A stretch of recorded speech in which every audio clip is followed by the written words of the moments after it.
The Secrets of Star Trek is brought to you by the Star Quest Production Network and is made possible by our many generous patrons.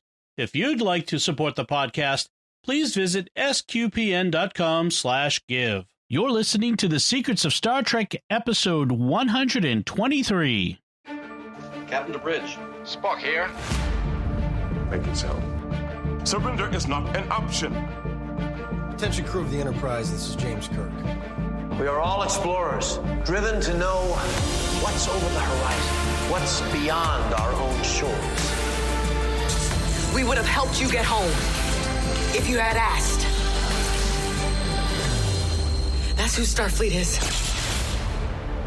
Hi, I'm Dom Bettinelli, and you're listening to The Secrets of Star Trek, where we discuss the hidden layers and deeper meanings found in all the Star Trek TV series, movies, and more. And today we're discussing Star Trek Lower Decks Season 1. And joining me today on the panel are Jimmy Akin and Father Cory Stika. We want you to know that this episode is going to be a little different than our usual, but we think you'll enjoy it nonetheless. When the new show Star Trek Lower Decks premiered in August 2020, we began recording short reviews of each episode as they came out on CBS All Access and releasing those as special episodes exclusively for our patrons at patreon.com/StarQuest. We did this to thank them for their financial support that allows us to make Secrets of Star Trek. But now, as the season is concluded, we've bundled up all those episodes and we're releasing them now to you to show you one of the benefits of being a StarQuest patron, in addition to helping us continue our mission of exploring the intersection of faith and pop culture. And we hope you enjoy our review of Star Trek Lower Decks Season 1.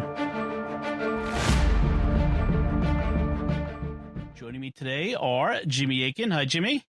Howdy, Dom. And Father Cory Stika. Hi, Father Cory. How's it going? Very well, thanks. Folks, the CBS All Access has launched another new Star Trek series on its service. This one is called Star Trek Lower Decks. It is the first animated Star Trek series since the original Star Trek the Animated Series nearly 50 years ago. And so, as I said, it's called the Lower Decks. And as a special benefit to our patrons, we're discussing our first impressions of each episode as they air and sharing them exclusively with you, our patrons, first, and later we'll bundle them all together and make them available to our general audience. That helps show them the benefits of being a patron. So let's talk about Lower Decks in the first episode, and let's talk a little about the show itself, the overall concept. It uses the TNG episode Lower Decks as its inspiration, focusing on the junior officers who we don't usually see and not on the bridge officers. Well, that's one of its inspirations. It's also clearly inspired by John Scalzi's novel Red Shirts. Mm-hmm. Yes. And what do you think? It is even closer to it because Red Shirts involves the Lower Decks people on a starship that's much like the Enterprise, with these big heroic people up top, but it's played for comedy. Right. Which is the central thing about this Lower Decks is it's played for comedy. And so even though it's the second animated series, it's the first comedic series. We've had comedic episodes before, like The Trouble with Tribbles or things like that. But this is an entire series that's being done in that style. And so that's its most distinctive feature. Yeah. What do you think? Do you think it's also a bit inspired by the Orville of all things, which was itself a sort of a comedic takeoff of I TNG? think so. I definitely think so. I mean, they looked at the fact that the Orville became fairly popular among Star Trek fans because it did have the feel of TNG, but the humor kind of spliced in. Yeah, and I think they're definitely trying to capture some of that. And we should mention too that this series is set after the movie Nemesis. Right. So it's set within, the late TNG era. Yeah. I don't know to what extent it's influenced by the Orville. I understand why people would make that comparison because it is both comedic and inspired by Star Trek Next Generation, and the Orville has those two characteristics. But given the timelines that are involved in producing an animated show, The Orville this was either under development already, or what I think is more likely, the Orville was on the decline when they started making this, and when the conceptual work was done for this, because the Orville was most popular for like a season or two, and it really went into a decline in the ratings. And so I wouldn't look to say, oh, let's do the Orville if I'm a Star Trek producer and I've seen the Orville is already in its decline, because it wasn't as huge a hit with the fans as it could have been. It didn't end up being, for a while it looked like it might eclipse Star Trek, as the big new thing with Star Trek fandom, because people were having a negative reaction to Discovery. And ultimately that didn't happen. So if I was a Star Trek producer, I don't know that I'd say to myself, let's do the Orville. I would be more inclined to say, here, let's do red shirts.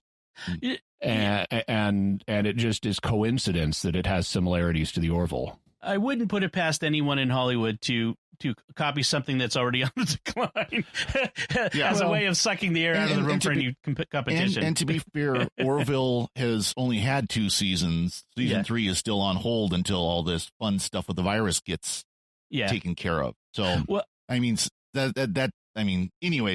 I do think though, I'm not ruling it out that it could be influenced, but I'm just saying it's not obvious to me. I could see after the first season Orville them saying, hey, we could do something like that. Yeah. Also, a little bit of the irony is the Orville, as it went on, became more serious and less farcical, because I think that was the intent all along. Yeah, I was going to make that point, because the Orville really wanted to be next generation, but needed comedy as an excuse to not get sued. And this is the opposite. This is interested in being a comedy. Yeah. It's produced by one of the guys from Rick and Morty, which is an astonishingly popular series of which I have seen very little. Right. But yeah, well, so let's talk about this series then. So the setting is, it's on a ship called the USS Cerritos, the California class. Cerritos is a town in California, correct? Yeah. Yeah. Okay. And so and like you said, Father Cory, it takes place after the events of Star Trek Nemesis. So about 20 years before the events of Star Trek Picard. So this time period in which really nothing else has been created for TNG, which is interesting. So, for Star Trek. So it's sort of uncharted territory. In a sense. And so we have this cast of characters, these junior officers. So let's talk about them. Some people, well, who the lead is sort of variables, but let's talk about the alphabetically. They're co-leads. Yeah. So Ensign Beckett Mariner, she is capable. She's competent. She should be in a better job. In fact, she's had better jobs in Starfleet, but she has an attitude problem, basically. She's basically Han Solo. Yes. I mean, she's the Han Solo character. She's hip, she's cool, she's jive talking or smart talking, however you want to say it. She is very competent and very flip. Yes. Right. She's the bad girl in school. Right. And she hasn't seen a rule or regulation she doesn't want to break. And she's awesome. I really like her character. Yeah. She's a lot of fun. And you also get the sense that she, even though this is a comedy and people do outrageous things, you also get the sense that she genuinely cares. Yeah. And about people. Right. And like she comes over the course of this episode, we see her caring about her co-lead, Boimler. But she's just a lot of fun. I mean, she's immediately more compelling in 2 20-minute episodes than Michael Burnham has been in 2 seasons. That's not hard. Well, yeah, she's not been raised by as a Vulcan foster child and all that other stuff that they've piled on her. The other co-lead is Ensign Brad Boimler. He is the I want to be by the book Starfleet guy. I want to be a captain someday, but I'm not really all that competent. At least yet. He's sort of a bit of a bumbler. I have to point out he's voiced by Jack Quaid, the actor Jack Quaid, who, if you've watched Amazon's The Boys, which I'm not sure I necessarily recommend, I've seen an episode though, he is Huey on that series. So it's interesting. I recognize his voice. I'm like, who is that guy? So he's on that. But so Boimler is in a sense, he's the fan, the fanboy. You know, he wants to be Starfleet guy, but likely if any of us joined Starfleet, we'd all end up like Boimler, probably not really all that capable. And he's also a rookie, really. I mean, because if I remember right, this is set 2380, and he graduated in 2379. It says in the first episode. So this is his first assignment on this ship, which is kind of the second class ship of the fleet. You know, it's not the first class like the Enterprise, and he's still just trying to figure out himself and what that means to be an ensign in Starfleet. Right. And he and Mariner are effectively a kind of character dyad that serve as fan identification. Yes. Because Mariner represents the heroic, adventurous side that is appealing to fans, whereas Boimler represents the insecurities that every human being has and overcoming those. And so you look at the two of them and you kind of take these two characters. It's like in the original series, you had Kirk, Spock, and McCoy as a triad of an individual human. You really have the same kind of thing here. You have the courage and the caution, the rule breaking and the rule following with Mariner and Boimler, and you put them together, they're kind of one person that represents the fan. Right. And one competent crew member together. Yeah. So the other two main characters we're going to see is Ensign Devanna Tendi. She's Orion, so she's green-skinned. She's also brand new. She's newly commissioned ensign. She's in sciences. She works in sick bay, so she's some kind of medic. She's idealistic. She's friendly, outgoing, innocent. She's a nerd, right? And then we have Anson Sam Rutherford. He's human, a junior engineer, but he has cybernetic implants for some reason. So we're going to have a lot of Geordi Borg jokes from him, I think. Yep. I was surprised that because it's not just that he's got cybernetic implants, because we've had other characters with cybernetic implants, like on Discovery. Right. Yep. Two of the bridge crew have cybernetic implants. One of them to such an extent we didn't even know if she was a human. Right. For a long time. But here he's got not just cybernetic implants, but he's got like an eyepiece that blocks out one of his eyes. Yeah. It's just not both eyes like Geordi. And he's an engineer, and he happens to be black. And I'm going, are the writers deliberately trying to call Geordi to mind? Right. Well, then he's awkward with women as well, which that's a Geordi trait. So that's true. They did establish that, although I'd expect that for just about any character in a comedy. They're either going to be awkward or they're going to be Pepe Le Pew. Right, right. And then we have sort of his background characters. We have all of the senior officers. We have the captain, the first officer. First officer is clearly overpowered Riker. There's a Bajoran security officer who is like, he outwarfs Worf by tenfold. I love having a Bajoran in that role. yes. And the Caitlin doctor. Yes. The cat doctor. Yeah. Yeah. She's kind of like, I mean, she's kind of got the hair of Beverly Crusher, only all over her body as a cat. Right. And the attitude of Dr. Pulaski. Yes. a little Pulaski, a little McCoy. Yeah. Grouchy doctor. Yes. So and that's, I mean, then there's a bunch of other secondary characters that come and go, but that's pretty. Well, the captain's the most important because she is. It turns out we learn in the course of the first episode, she has a special interest in Mariner, right, the rule breaker. She wants to she's tired of Mariner's attitude. She wants to kick her off the ship, and she wants evidence to do that. So she gives Boimler a secret mission to monitor his coworker and report on any breaches of protocol. Right. And then we find at the end the very strange reason why she gives him this. So the show's humor, it feels very irreverent. It's a lot. It feels in some ways like The Simpsons, that sort of fourth wall breaking. Not irreverent in the religious sense. No, irreverent in the paying homage to Star Trek itself. It's a reverent towards Star Trek in that sense. Simultaneously, I think it's also quite reverent. Yeah, because it's clear the people who make this love Star Trek. They are not running it down. Right. This is affectionate humor. So you get like lots of name dropping. In fact, the first episode goes out with that. By the end of the first episode, Mariner and Boimler have bonded, and she's declared, because he has not turned her in for her rule breaking, and she's like, I'm going to be your new mentor.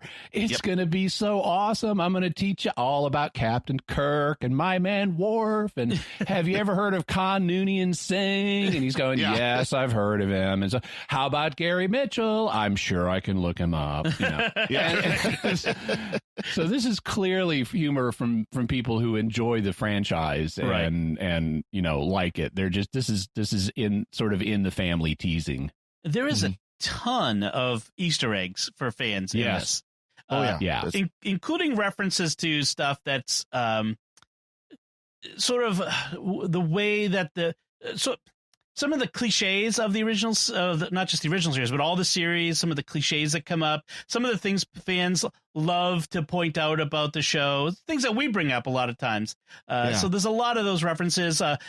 Like the opening scene starts with, supposed captain's log. Of course, it turns out it's actually Boimler pretending to be captain doing captain's log. Yes. But it starts with the epic hero shot of the senior officers on the bridge. Right. And then you hear the record scratch. Yeah. And so the premise of the first episode, like the A plot is they titled the episode called Second Contact. And so after you have first contact with a species, well, somebody's got to be the one that shows up to do second contact, right? To kind of establish protocols and, trade and whatever, who connect can them to visit. the Starfleet internet and, things like that. Yeah, that comes up. Actually, I like that. In fact, Boimler gets the job of connecting them to Starfleet internet or Federation internet, and that sort of stuff. So that comes up, and what is it? Beckett, he when in his process of monitoring Beckett, he notices her drive off in one of the Starfleet Argos, the Argo buggies from Nemesis. From Nemesis, right. She drives off with some stuff, and so he follows her, and he thinks that she's selling Starfleet gear on the side to the natives, and confronts her about it. And what she's actually doing is she was on the first contact mission because she was on another ship called the Keto and got kind of kicked off. And that's why she's on the Cerritos. And she knows these people. They're farmers and they desperately need some farm equipment, and she's helping them out. She's not black marketeering. Right. Then there's and then they get, apparently the farmers on this planet farm these giant spiders, which look terrifying, and chases them. Turns out that they're completely herbivores, and they just like to suck on the people when they grab them. Need moisture. So there's a great sequence with one of these spider cows where it gets Boimler in its maw and is sucking on him to get moisture, and he doesn't know that's why. And at this point, Beckett had managed to get him to like take off his uniform so they could create the dummies for it to go after, and so he's like in his underwear being suckled by this giant herbivore spider. And of course, it's his uniform that the spider goes after, not hers, so she's back in uniform fairly quickly. Right. And then the B plot is, or the second plot, because I don't know if it's a B plot, is back on the ship. The first officer gets bitten by a bug on the planet, and it basically turns him into a zombie. And so I like that conceptually, that the B plot, the less important of the plots, is about the main the leaders of the crew, the bridge officers. Right. So we've got upstairs, downstairs, it's been flipped here.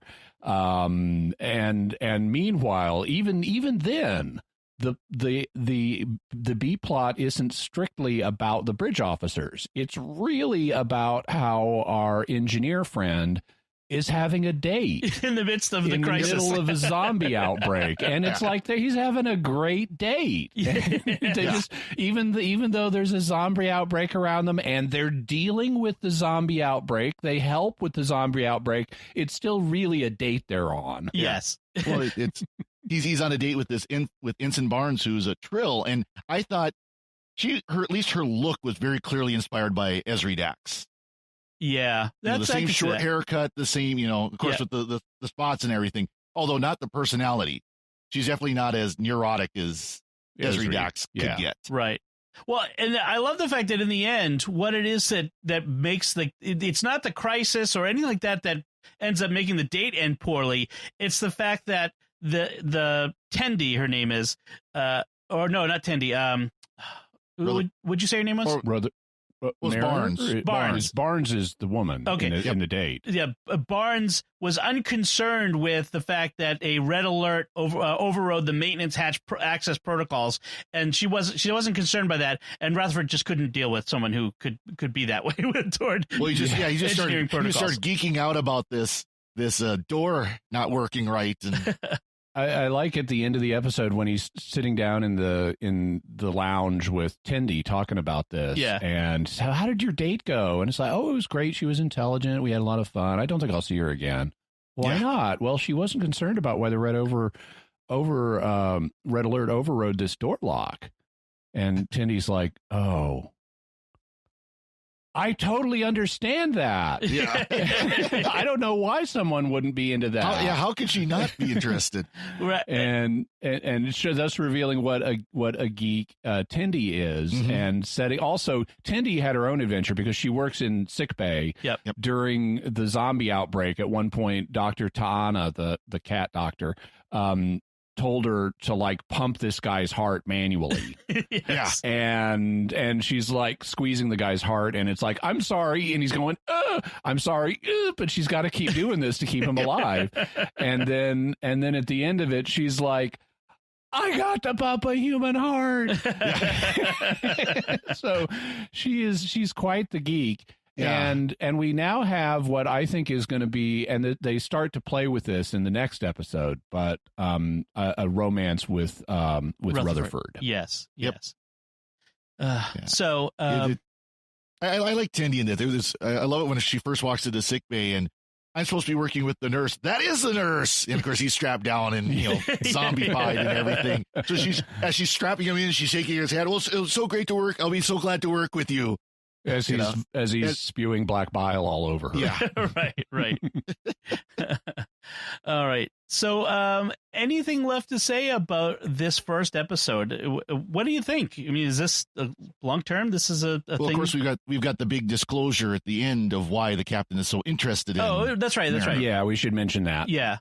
It turns out, so we see the captain talking on the communications with an admiral. Turns out the admiral is her husband. She's complaining about Mariner, and it turns out Mariner is their daughter, who's been assigned to the ship. Yeah, and she's trying to get her daughter off the ship.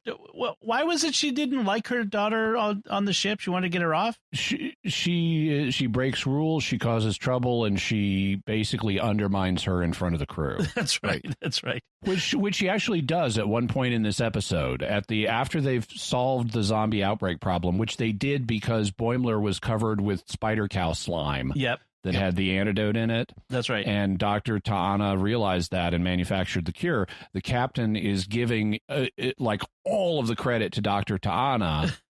And Mariner is saying, hey, give Boimler some credit. Yeah. And she actually is undermining her mom in front of the crew. Right. But nobody really notices, which is what her father, then the admiral, then says is, I don't think anyone notices when she does that. Right. Well, there's a great line when the doctor realizes this slime is the cure. They literally say, protect this slime. And of course, you can take it two ways, protect the slime or protect the slime that is the person with the slime. Yeah, protect Boimler. He's the slime. Yeah. A couple things that I thought to mention. One of them is apparently there was, and I think I remember seeing this, but I didn't pay it a lot of attention. There was a trailer for the series that got released a number of months ago that portrayed the characters in a way that it is thought to or is said to be very different than how they are on the show. Mm-hmm. I don't remember the trailer well enough to remember how they were portrayed, but apparently a lot of fans were concerned based on what they saw in the trailer, that they didn't think they would like this. But then when people saw the actual episode, it's like, oh, these characters aren't that way at all. Yeah. So if you did have concerns based on the trailer, give it a shot on its own and see whether or not you like it. Yeah. The humor is, as you can tell, they have these, character dynamics that are thought out. And they're setting up character arcs that'll play out over the season. Mm-hmm. I particularly like a clip they play of upcoming episodes where you have the captain talking to her daughter, Mariner, and Mariner is being flip and disrespectful and leaving. And her mother, the captain, is like, don't you give me that sarcastic Vulcan salute, because she's doing this live long and prosper thing. While having an irreverent look on her face. And so I'm looking forward to that. I like character arcs. I like the affection that this has for all of prior Star Trek. I like the Easter eggs. It's fan service, but I'm a fan, so I'm okay with that. I thought it was a lot of fun. The humor is like a lot of modern humor.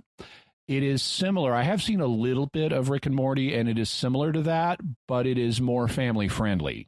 A little bit than Rick and Morty. It is not entirely family friendly. Yeah, I want to point that out. And so you should be aware of that. And there are jokes in there that it's not to my taste. I'd rather they not do that one.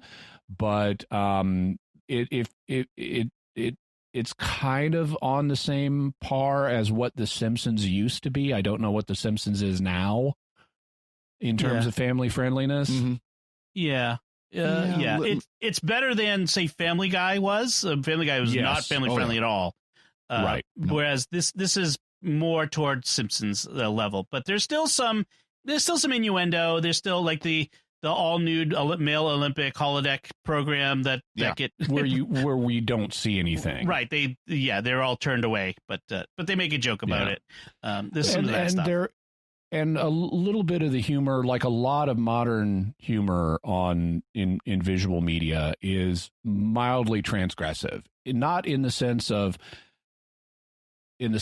breaking a social taboo or a moral law, but in the sense of, I didn't expect them to go there. Yeah. Like early on, one of the very first scenes in this is Boimler is even though we're being shown a hero shot of the bridge, Boimler is actually in a closet doing his pretend captain log on an iPad. Right. And Tendi comes in and gets him, and they're on shore leave. So what is he doing hiding in a closet doing a pretend captain's log? Right. It's already clear she's been drinking Romulan whiskey, so she's tipsy. And she starts playing with a batleth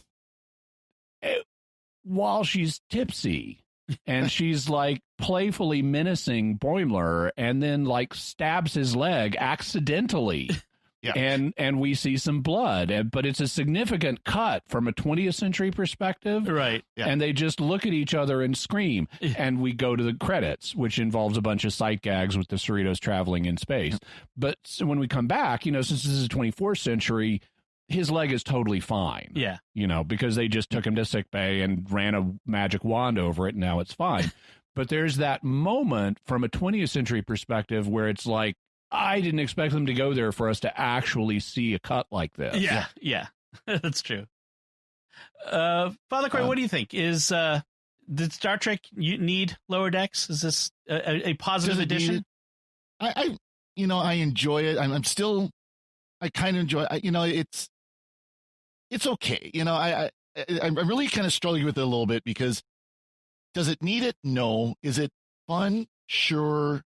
Is it something I'm going to watch? Yeah. And not just because we're doing this, recordings, but it's just different. And I don't know. I admittedly, I don't have a high tolerance for stupid humor. I mean, I can't say that, but because there's certain things I really like and I really enjoy, but so if it really I can see myself being turned off by it if it goes kind of a certain direction with its humor, kind of like the Family Guy type humor. Yeah. I really don't have a high tolerance for that. But so far I found it to be pretty good, something we're enjoyable to watch. Let's just put it that way. Right. One thing I got a kick out of, there's, I think it was Tendi and no, it was Rutherford and Barnes were talking about, music they like, that classical band, the Monkees. Oh, yeah. Yes, I'm a believer. That was great, the Monkees reference. Also, another piece of humor I just really liked, and it was just a sight gag, where when Tendi first comes in to meet Boimler and Mariner, Boimler is trying to fix a replicator. Yes. And instead of a usual, like we've seen Chief O'Brien fixing replicators all the time, and it's like a boring thing. But this replicator is, the way it's broken is it's stuck in a mode where it is manufacturing bananas that are hot.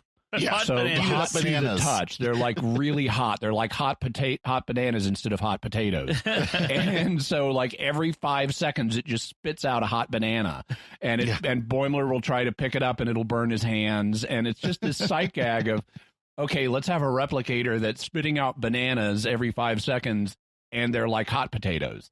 Well, it's just a great idea. I like the way the computer's saying it too. It's like on Discovery where they would order, burrito, hot, with beans, something like that. So it's doing banana, hot, banana, hot, banana, hot. Yeah. I do want to ask, since we now know that there's not just Romulan ale, but Romulan whiskey, is Romulan whiskey stronger than Romulan ale, just like Earth whiskey is stronger than Earth ale? I would assume so. If we've mapped Romulan beverage terms onto English beverage terms, I assume that we'd follow some rough conventions. There may be Romulan port that's slightly sweet. Yeah. Romulan champagne. Very, very bubbly.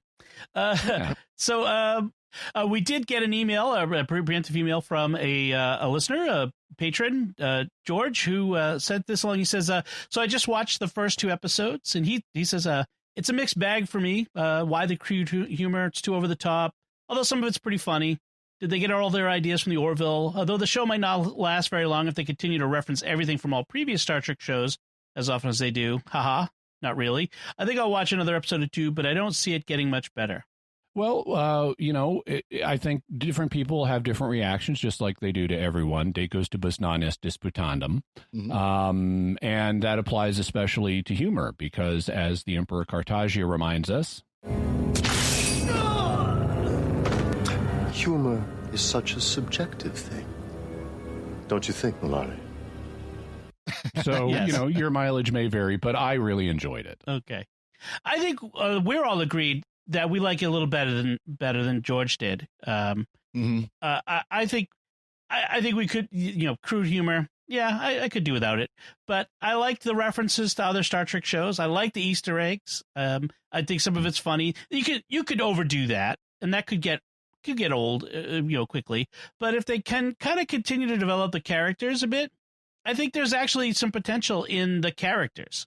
Well, there's gonna be something. The next episode we'll talk about, where I think, they are really developing the characters, and it's being really well done in this.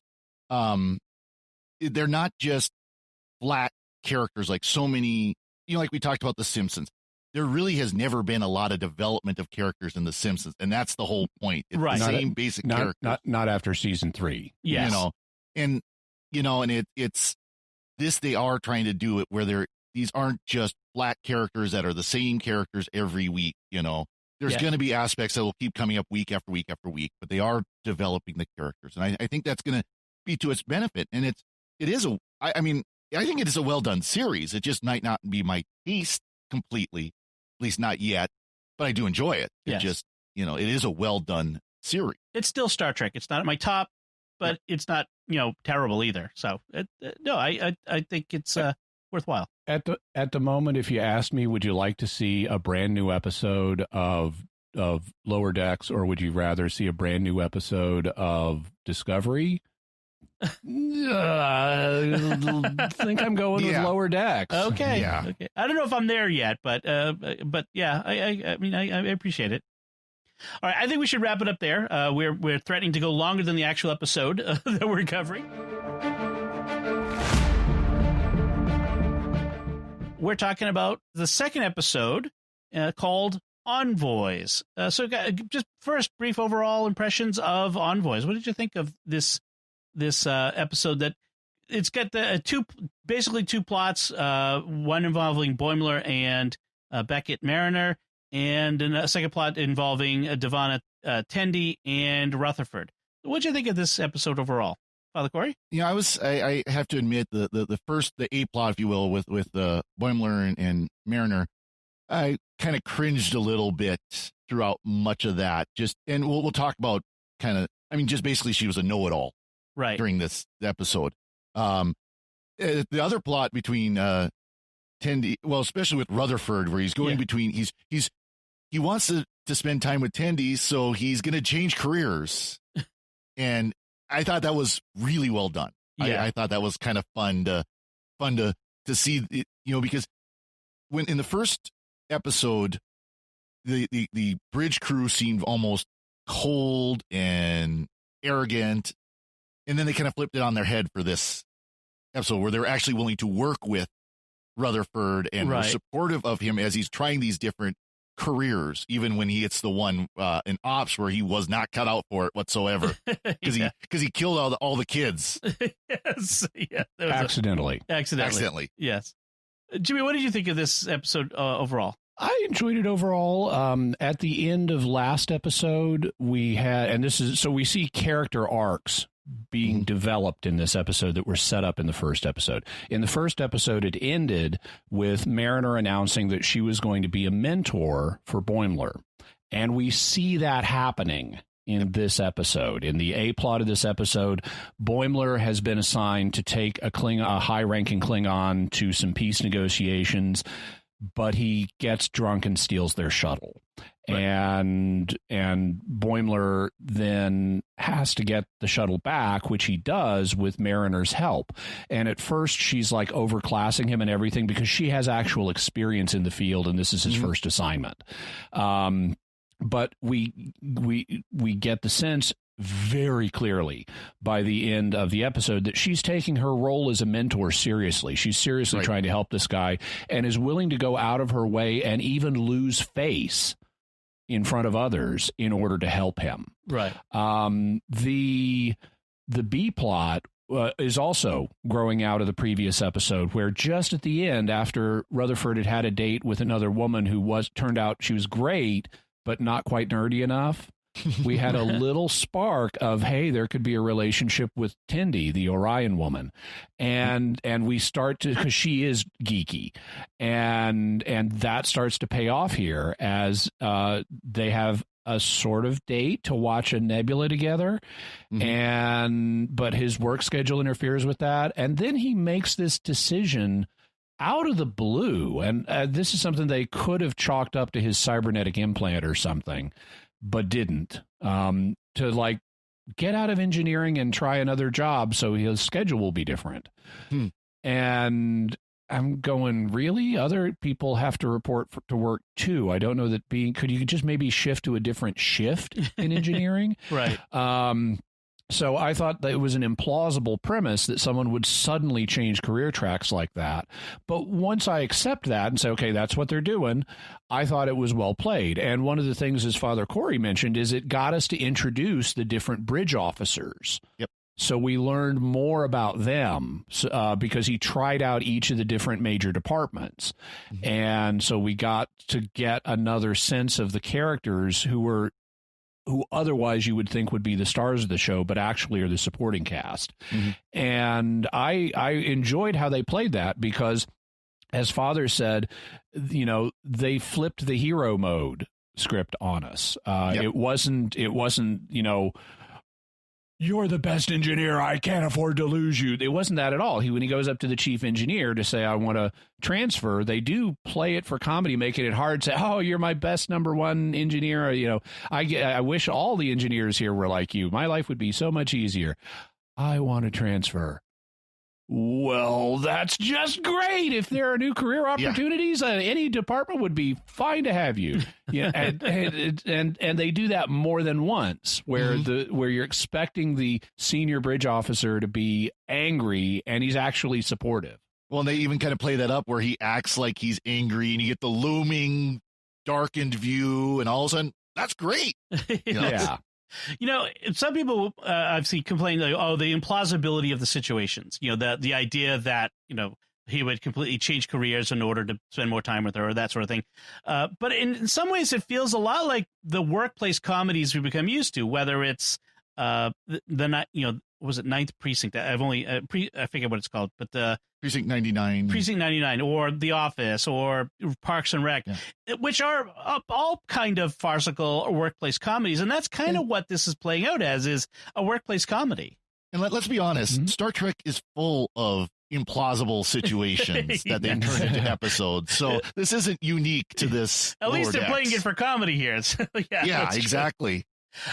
So one of the things that comes up, so this the A plot of Mariner and Boimler going down to the surface with this Klingon General Corin. I like the fact that they kind of make fun of the why do all Klingon names sound the same? Well, they all have an apostrophe in them. Yeah. Like the whole thing about that. And they go down to this planet, Tulgana 4, and they lose. He wants to land not at the Federation Embassy, but in Little Konos. So this idea that in this colony, there are like Chinatowns, Koreatown, Chinatown, Little Italy. Well, there's Little Konos. Yeah. It even has an arch, like a Klingon-style arch that looks like a Chinese arch. Yes. So I did enjoy that. And then they end up traveling through this city, tracking down this. It's sort of it's a quest, sort of plot. We're trying to track down, follow Corin and the stolen shuttle, and they keep ending up in these difficult situations. They end up in like Little Risa or Risa Town, and there's a sultry woman who approaches Boimler, who we're supposed to think she's maybe a Ryson, and she wants to have Jamaharon, which is actually a Star Trek, some kind of practice. We don't know what it is, and we don't want to know. We don't want to get into that. Yes, but it turns out she's some kind of creature that if he would have kissed her, she would have implanted eggs in his throat, and like so that. Yeah. It's kind of this funny thing, like in the Star Trek universe, there's probably like aliens who are like that, like there were just these weird, vampire like aliens that you got to run into. I actually remember a similar gag in the pilot of Babylon 5, where you have on the Zocalo a woman coming on to a guy, and she's actually from a race that eats their mates like Black Widow spiders, and he doesn't know that. Right. Well, and they ultimately Mariner never wanted to go on this mission, but when she finds out who it is, she kind of worms her way in and actually gets in charge of it, whereas Boimler, he saw this as this great opportunity to shine, even though he's just piloting, he's piloting the shuttle. He's sort of not really important at all. And she knows she knows this Klingon from long before, from one of her previous missions. So, for her, it's a chance to hang with one of her friends. Yeah. Right. And so one of the things that's interesting, so we've kind of established that Boimler is brand new to Starfleet, and that Mariner's about the same age, about the same amount of experience, but somehow she's had all of these experiences. I think this is going to be a running gag, is that somehow this ensign has had all of these experiences. Well, that we know that she's had rank before. Yeah. And she's been busted down to ensign. Okay. Now this is kind of one that I think she's like 4 years older than Boimler and has had 4 years of experience. Okay. Well, I also think, and this is some comment I saw someone say online, which I could see them doing this, where some of the experiences she has is because of serving on other starships, but some of the experiences she has is because she was a kid on starships with her parents, like say the Enterprise D. Yeah. I could see them doing something where they bring in the Enterprise D in a flashback. Oh. And it turns out she was one of the kids on the D kind of throughout the TNG era, so that a lot of what she knows is because she was actually just on a starship as a kid, not because of any life experience she has. That's a really good point, Father. Whatever ship she may have been on, if she's the daughter of an admiral and a captain, she probably grew up on starships, right? And has a lot of experience just from that. And I think it's gonna. And I'm wondering if they're going to. She's going to be kind of doing this know-it-all. I know all these different things and all these different races and all that, and it's going to trip her up at some point. And not in the fake way they did at the end where she set the whole thing up to make him look good. But like really, she's going to hit a situation where all of a sudden it trips her up because she's not as knowledgeable as she seems. Well, I also think it raises interesting possibilities, by the way. You mentioned that of getting guest voice actors in flashbacks, like, whether it's Riker or Geordi or somebody from TNG. That I can see that coming up in the future. Mm-hmm. That would be cool too. One of the things we talked about last episode is how affectionate this is towards Star Trek, even though it's a Star Trek parody or Star Trek comedy, and all comedy involves some degree of self-parody. It's affectionate, and it's clearly written by people who know Star Trek intimately and are able to interact with it on a pretty deep level. So one of my favorite bits in this episode is where Boimler, we go through this series of encounters in the A plot where Boimler keeps messing up. We mentioned the one about the woman who wants to lay eggs in his throat, which is the grossest of them. There are others, and every episode it's going to have something that's a little gross, but not too much of that because they're trying to keep it relatively family friendly. There's another where they go into a bar in the Andorian sector and they see what appears to be an Andorian elder being about to be beaten up by younger people, and Boimler leaps to his defense and he gets out his phaser. Of course it's on stun, but he gets out his phaser and it's like, get away from that elder. And it's not an elder. It's a Vindorian, which is a shape-changing alien from Star Trek, the animated series.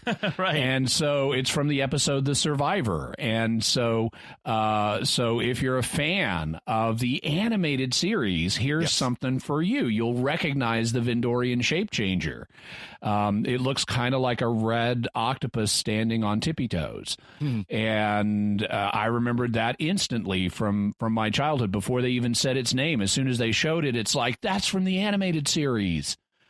And so they're really into the deep corners of the trivia, but it's not just trivia. They also are thinking about the mechanics of Star Trek writing, because after that scene, Boimler has lost his confidence and is having a crisis of faith and thinks that he shouldn't even be in Starfleet. And here's what he says. I guess I'm just not cut out for Starfleet. Oh, please, you're Mr. Starfleet. No, I'm not. Not like you are. I should just turn in my uniform and go work on a research asteroid.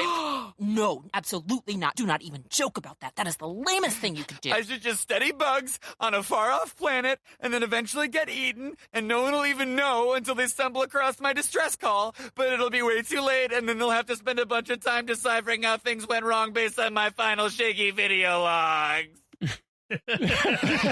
And that's the best rant ever. It is so meta, and we have seen that exact plot play out. I think they have at least one per season in TNG and TOS at least. And it shows how the writers of Lower Decks are aware of this and are able to make jokes like that, but they're doing it affectionately. Yeah. It is.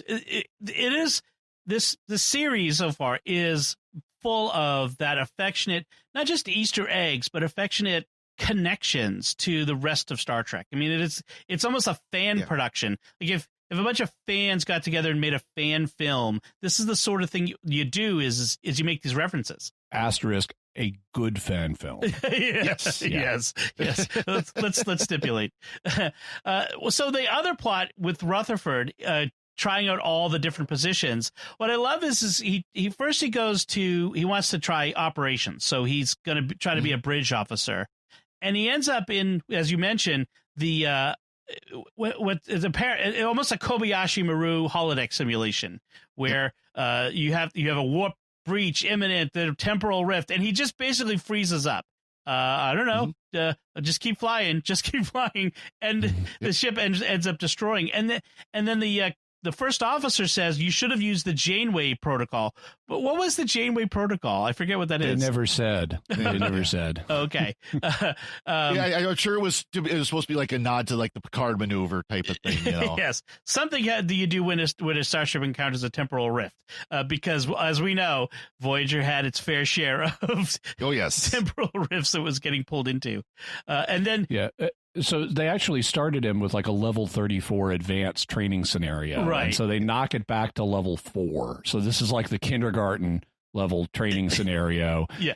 And he still freezes up and it's like, what do you want to do, Captain? The Janeway maneuver, and the simulated bridge officers are like, is he serious? Yeah. And it still goes wrong. He's supposed to avoid an asteroid that's right in their path. Like, all he has to do is say, turn to the left, hard abort. All he has to do. And then the asteroid hits and takes out both the kindergarten and the pre-K, ejecting all the kids out into space. and then the second in command, I forget his name, comes into the holodeck again and is like, killing all of the children in that simulation has like literally never happened in history before.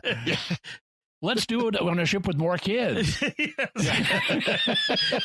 His name is Commander Ransom is his name, and he's voiced by Jerry O'Connell of Sliders fame. Jerry O'Connell, that's right. That's right. So then he also ends up in sick bay, where he's actually really good at the mechanics of fixing people.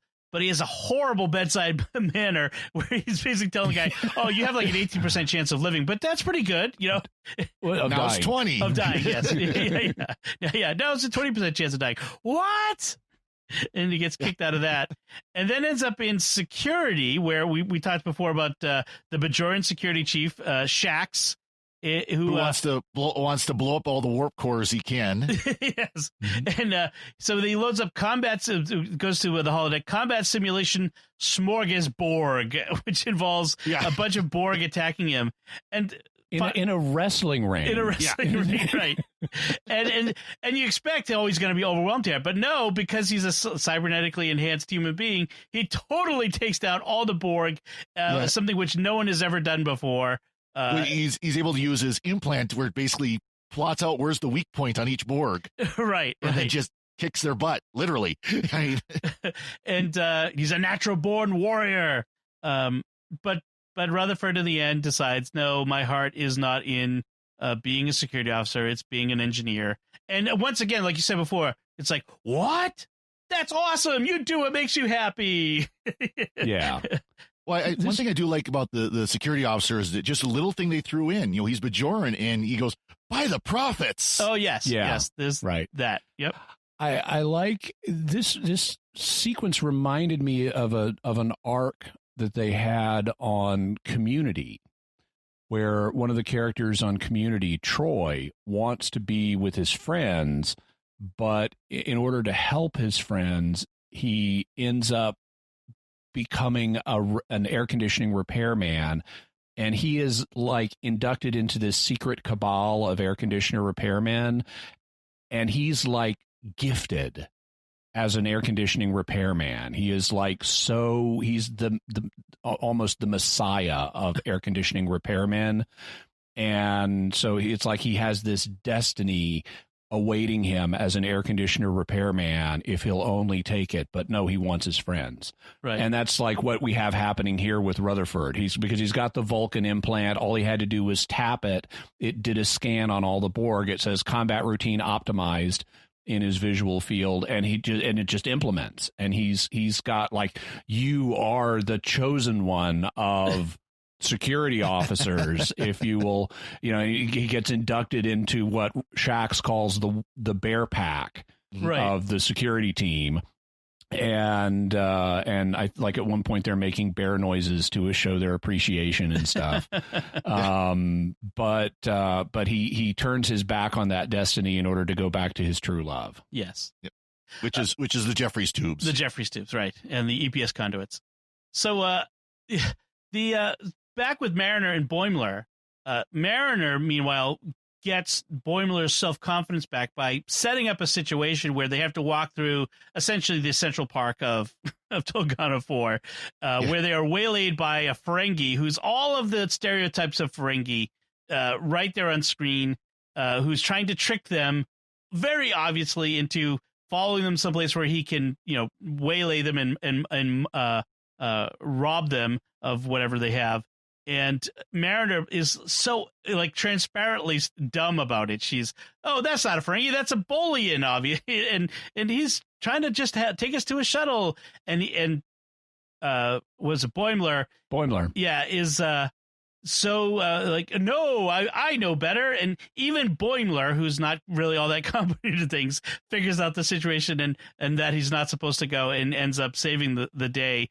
And then we find out later on that the Ferengi is actually another friend of Mariner's from her past, a Ferengi named Quimp that she arranged this with in order to help Boimler. But I like, if I remember right, when we see him as he normally is, not when he's dressed as a mugger, he's like wearing a monocle. He's got a monocle, like a that proper suit and everything. yes, very proper in his speech and. Yeah, he's not going humans and steepling his fingers, as you, yeah. which Boimler pointed out. He's steepling his fingers. That's obviously makes him a Ferengi. Yeah. So and this is, and we learn from this that this is Mariner taking seriously the role she's chosen as Boimler's mentor, because he was having a crisis of faith. He was going to quit Starfleet right out the gate, after his first assignment goes sideways, and she wanted to build his confidence back up. So she arranged an encounter with her friend, this Ferengi, to give him a win, so that he would get his confidence back. And even though he's bragging about it later at her expense in the bar back on the ship, she doesn't break kayfabe. Yep. She just lets him do that, and is willing to lose face in order to help him, and that shows that she's really a good friend and a good mentor for him. So, any last thoughts about this episode of Lower Decks? I enjoyed it. I look forward to seeing where they go next. Okay. So this week's episode was called Temporal Edict, and here's the brief overview. Is a new work protocol issued by the captain, eliminates buffer time and has the Cerritos crew running ragged as they try to keep up with their lightened schedules, quote unquote, or tightened schedules, put it another way. So Ensign Mariner and Commander Ransom, meanwhile, are on an away mission and things go wrong. So now, I will say that this episode should be shown for every manager training, whether it is you're working retail or working in a corporate environment. Should be shown to every manager as they're being trained. That's right. Jimmy? How not to do it. Yeah. Yeah, I was just going to say, so there's our A plot, which is the Titan schedule, and our B plot, which is the away mission that goes wrong. Right. This is a pretty standard Star Trek A and B plot. So I like the fact we begin with a parody of those violin concerts they were always having on the Enterprise. Oh, yeah. Right. So Boimler is playing a violin and doing a jig at the same time. And this is a thing. I know two fiddlers who do that on my Morris dance team. Our fiddlers both have learned they can do it either as a solo jig or as a double jig. But I love introducing Fiddler's Jig, which is the name of the routine they do. I'll be talking to the audience, and we'll do it after we've done several dances, which are very energetic. And then I'll say to the audience, now, thus far, the dancers have been out here being vigorous, and the musicians have just been kicking back. I don't think that's fair. How would you like to see the musicians play and dance at the same time? And of course the crowd always wants that. Yep. And so then I introduce the one, the only Fiddler's Jig, and I bring them on. And so this is a real thing. It was neat seeing it, even though the music is not as good. It was interesting seeing a Fiddler's Jig on Star Trek. The crew doesn't seem all that impressed, by the way. They're a little unsure about Boimler's performance. that's the thing I always get a kick out. I got a kick out of, because of course in TNG they always had, Riker's down there playing jazz, or the classical music quartet or whatever. Yep. Yeah. And everybody's all excited by it. It's so wonderful. And here it's just like. Well, and then Mariner and Devon Attendee show up with electric guitar and drums, and they go like heavy metal that it's so loud it's heard not just throughout the ship, but even outside the ship on the Klingon ship that's nearby. Over Are you the mocking comm. us with this bass? What is the meaning of this outrageous bass? Are you mocking me? So, and that's the teaser. It doesn't really have anything to do with the rest of the episode. They kind of end with her. The poor Klingon engineer, though, that gets killed because of the comm problem. Oh, it must be on your side. Kill him. Right. So one thing that kind of comes through is Captain Freeman, the captain here, is she seems very angry all the time. I guess that's her character arc, or her character trait that they're trying to portray, is she's always angry. She's really upset all the time, and she's always thinking that no one's respecting her. So that comes through the rest of the episode. That's one bit that plays through. So after the teaser, we come in after the credits. We get the real idea, which is Cerritos is en route to Cardassia for a peace treaty between somebody and somebody else, and but they get interrupted at this point. I love so the admiral gets on the phone and tells the captain that we've rescheduled this peace conference for Vulcan. And I love the reason she gives. It's because the Cardassians are creeping everybody out.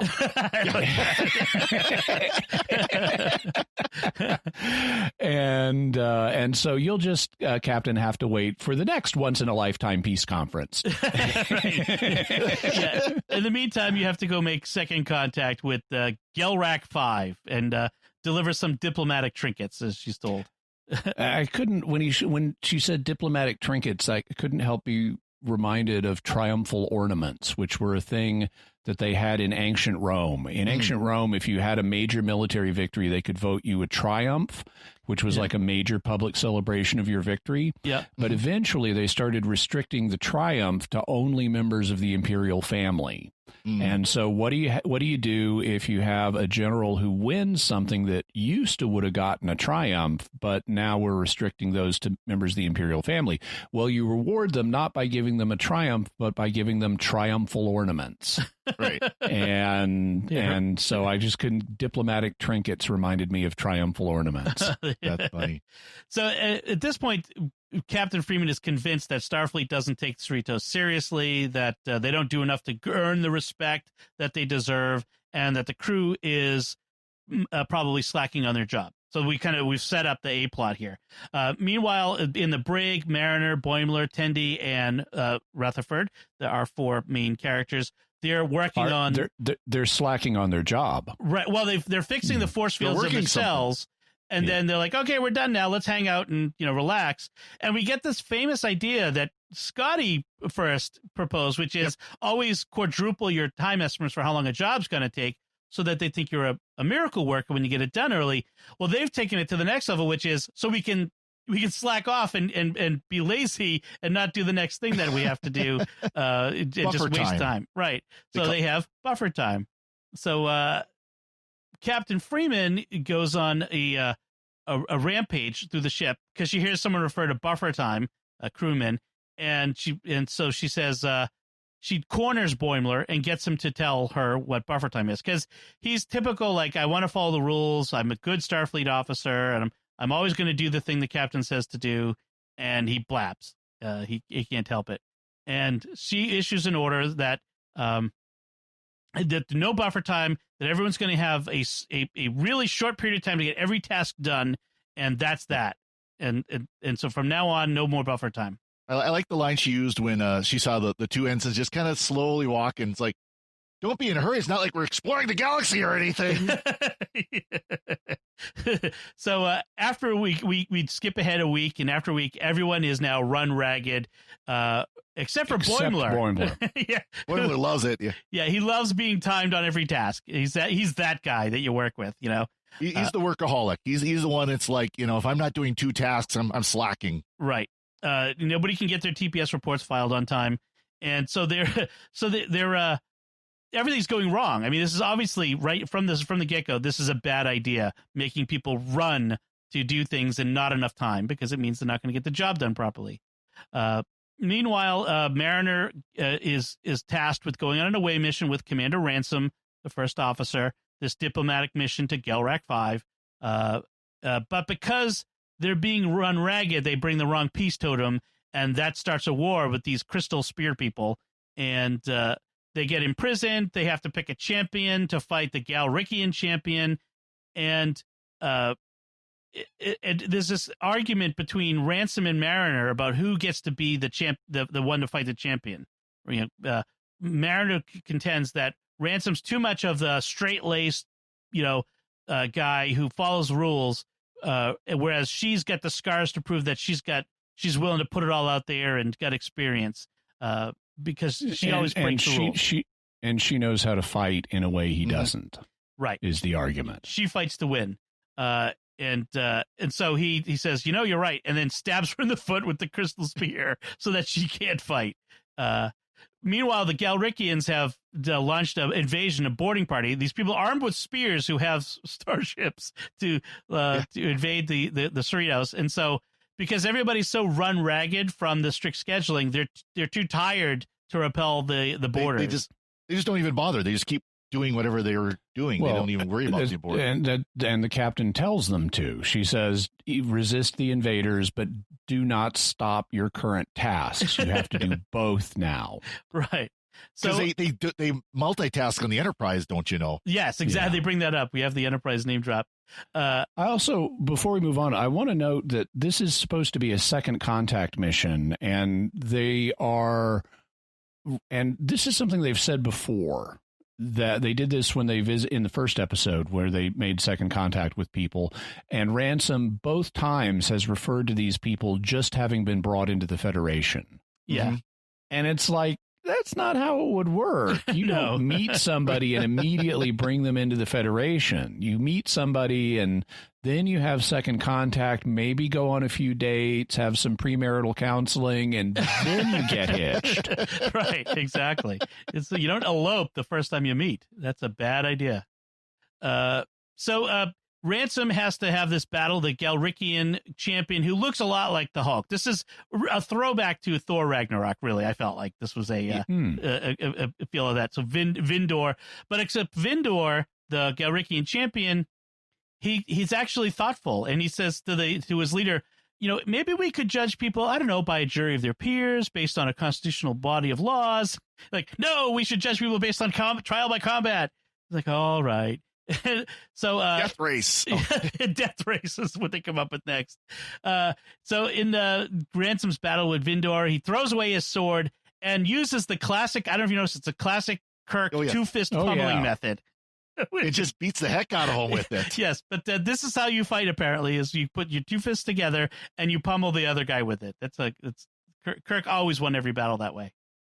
Boimler, meanwhile, on the ship, goes to free the captain, and he's like, okay, this is wrong. I love being timed because it works for me, and I'm so good at it, but nobody else can do this.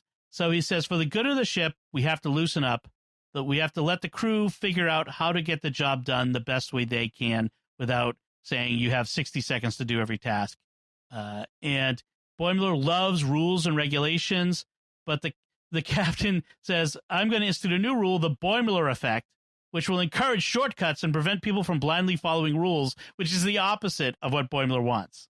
Attached to his name. Yes, attached to his name. I mean, it's what he wants the ship to do, but not in his name. Right. So it's great. As soon as the captain says, figure it out yourself, do the things best, all of a sudden everybody immediately they're throwing pads, they're attacking. I think you saw the side jump where basically they throw their bodies at the invaders. That's right. They easily repel the invaders at this point. Meanwhile, Ransom and Mariner have returned to the Ransom, won his battle, and so Ransom and Mariner are back on the ship. Mariner's in the sick bay getting her foot fixed.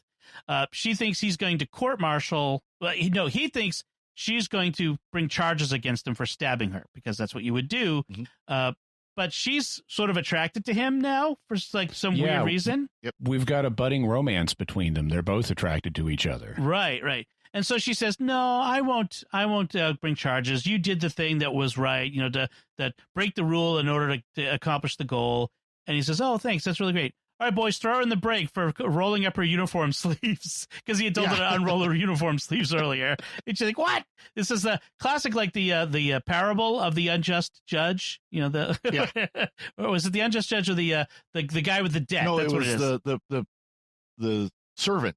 Right, with the debt. Servant was forgiven much and didn't forgive the one who's so as she's being taken away to be thrown on the bridge, and she's throwing all kinds of verbal abuse at him, and then he kind of kicking stuff. Yes, and he's thinking about how she's attractive for some reason now, and then Boimler gets assured that no one will ever remember the Boimler effect. It'll be forgotten in a few months, and then we get a far future, in the far future of the Federation, they remember him as the laziest, most corner-cutting Starfleet officer in history. Which is what would happen if you have a law like that named after someone, which is exactly why he didn't want it named after him. Right, exactly. So we have this scene with a teacher instructing a class of children, and they're little children of different races, including a Borg. Yes, there's a little Borg child there. So apparently the Borg are in the Federation now, and she's got this huge golden statue, which is actually modeled off of a classic Superman cover, right? Where you have Boimler with a big eagle sitting on his outstretched arm. And only he's got this painful expression on his face, like the eagle's claws are hurting him. Right. And then she says, "But that's enough about Boimler. Now let's talk about the most important person in the history of the Federation." And the statue shimmers, and you're going, "Who is this going to be?" Chief Miles O'Brien. And it's like, standing at his console. Yes. O'Brien is the key to everything. Yes. Which, by the way, if you haven't seen it, the webcomic Chief O'Brien at Work is absolutely hilarious. Oh my gosh, I haven't heard of that one. I have to check it out. Because it's all like single frame or single room type things where he's standing at his console and oh, there's an emergency. Oh, I can help out. Oh no, just stay there at the transporter. You're fine. So it's an interesting one. It's funny. That's good. And actually, I saw a comment that Chief O'Brien's a good example of who would be the most important, because he goes from like nobody, just kind of an enlisted, to of course chief engineer, DS9 and things like that. So. He pretty much saves the Federation against the Dominion several times single-handedly. Yep. So that's the episode. Any final notes on this episode of Lower Decks, Father Cory? It's interesting that all the shuttles are named after California national parks, at least that we've seen so far. We've seen Yosemite and we've seen Death Valley. So in other words, the shuttles are all Mac OS. Yes, that's right. I'm waiting for Mojave and Catalina to come up. That should be good. Jimmy? Nope. All right. And the latest episode that has been released is called Moist Vessels. So Moist Vessel, which is singular. Which is which doesn't make much sense, but it makes about as much sense as a lot of the Discovery titles. So that's true. Actually, this you could kind of argue with the whole fluid thing that we're going to be talking about. So you can kind of fit it in, but yeah. So the plot is the Cerritos is along with another ship, which is another California place. The Merced. Merced, that's right, Merced, California. Latin for reward. They are at a generation ship that's been adrift for ever, centuries or something, never reached its destination. It has a crew that's died in suspended animation, I guess. They're mummified. Well, I don't know that they're actually dead. I thought they basically said that the cryo bins had failed, and so they're all mummified in there. Right. The captain's log, the crew adrift for centuries, mummified in disabled cryo units. So that means the ship is fair game for salvage for Starfleet that wants their unique biotechnology, this molecular fluid which generates life from inorganic material. It's called axonite. I'm just kidding. But if the fluid will transform any inorganic material into organic material for the purpose of terraforming. And so the Merced is another California class ship, just like the Cerritos. Her captain is a Tellarite that Captain Freeman knows from ages ago when they served together. There's a briefing for the senior crew, and Mariner is there. I guess she's like delivering pads and coffee. She keeps yawning at the big information dump, which I think is hysterical because, that's like these big staff meetings that they always had on TNG where there's all this information dump. But I always picture someone in the back going, couldn't this been done in a PowerPoint? Some Ensign standing in the corner by the coffee machine going, why am I here? Right. Couldn't you just send out a memo? And now that I think about it, Merced is actually Spanish for mercy. I was thinking Mercedes in Latin. Oh, right. So remember, Mariner is Freeman's daughter, but I don't think anyone on the ship or most people on the ship know that. It's like a little secret. They've never made it explicit like that. She's even told her number one or anybody like that. Right. And it's implied that nobody knows. So she calls her into her office and she gives her a dressing down because she's been being disrespectful in front of others. Right. And the Tellarite captain was very like, is this how you run your ship? And so Mariner leaves by giving a sarcastic Vulcan salute, which the captain doesn't like.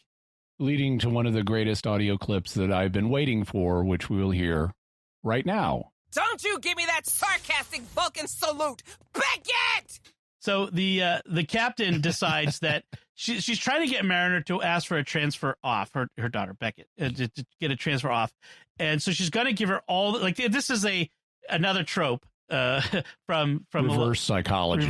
She's going to give her all the worst jobs to make her on the ship to make her want a transfer. Right. It's interesting to see a reverse psychology plot in this day and age. They used to be really common. Mm-hmm. I mean, I remember back in the 70s and I think even 80s and also in the 60s, there were all these reverse psychology plots in sitcoms. Right. Yeah. It's been done to death, I think, is part of the reason. Meanwhile, so the B plot here is Tendi. She's the Orion science junior officer who wants everyone to like her. She's been invited to attend this crewman's ascension ceremony. And so they go into this whole thing of like kind of playing off this whole trope in Star Trek about all these creatures who are always ascending to a higher plane of being by shedding their corporeal existence and becoming pure spirit or thought or whatever. No. Pure energy. Right. It's like, do you know what matter is made of? it's energy. And it's not like an alien. He's a human, but he's like figuring out some way to ascend to pure energy. So we're told. Which raises all kinds of personnel questions with regard to Starfleet. Wait, you're on a mission and you're planning on ascending in the middle of the mission. Right. And what about your obligation to Starfleet? You're serving out your time. Who's going to take over your job? So anyway, no matter, Tendi ruins his ceremony by, tripping over his mandala that he took years to create and Sand mandala, yes. but that's all right. She replicates more and piles it up, and that should be fine, right? Right. So, meanwhile, Mariner is on holodeck waste removal duty. I like that one. Turbolift lubing and carbon filter cleaning. She has to clean the carbon off the carbon filters. But I love the holodeck where the officer, the tactical officer, just rips the ensign at work sign and immediately sends the holodeck going while she's on top of it. Turbolift, excuse me, while she's on top of it. Yeah, right. Well, and someone asks, what is holodeck waste? And then we have this, he explains it while his voice is obscured, so they imply it's something unmentionable, gross. Oh, yeah, and not just normally unmentionable, but really unmentionable. Yes. Because the captain then follows up with, people use it for that? Yeah, it's mostly that. Right. So yeah. But Mariner finds ways to inject joy and fun into her jobs. And in fact, she ends up with the carbon filter cleaning. She turns into a competition at the end. So the captain decides to use reverse psychology, which is to promote her into to a lieutenant and senior staff, I guess, to get her to quit.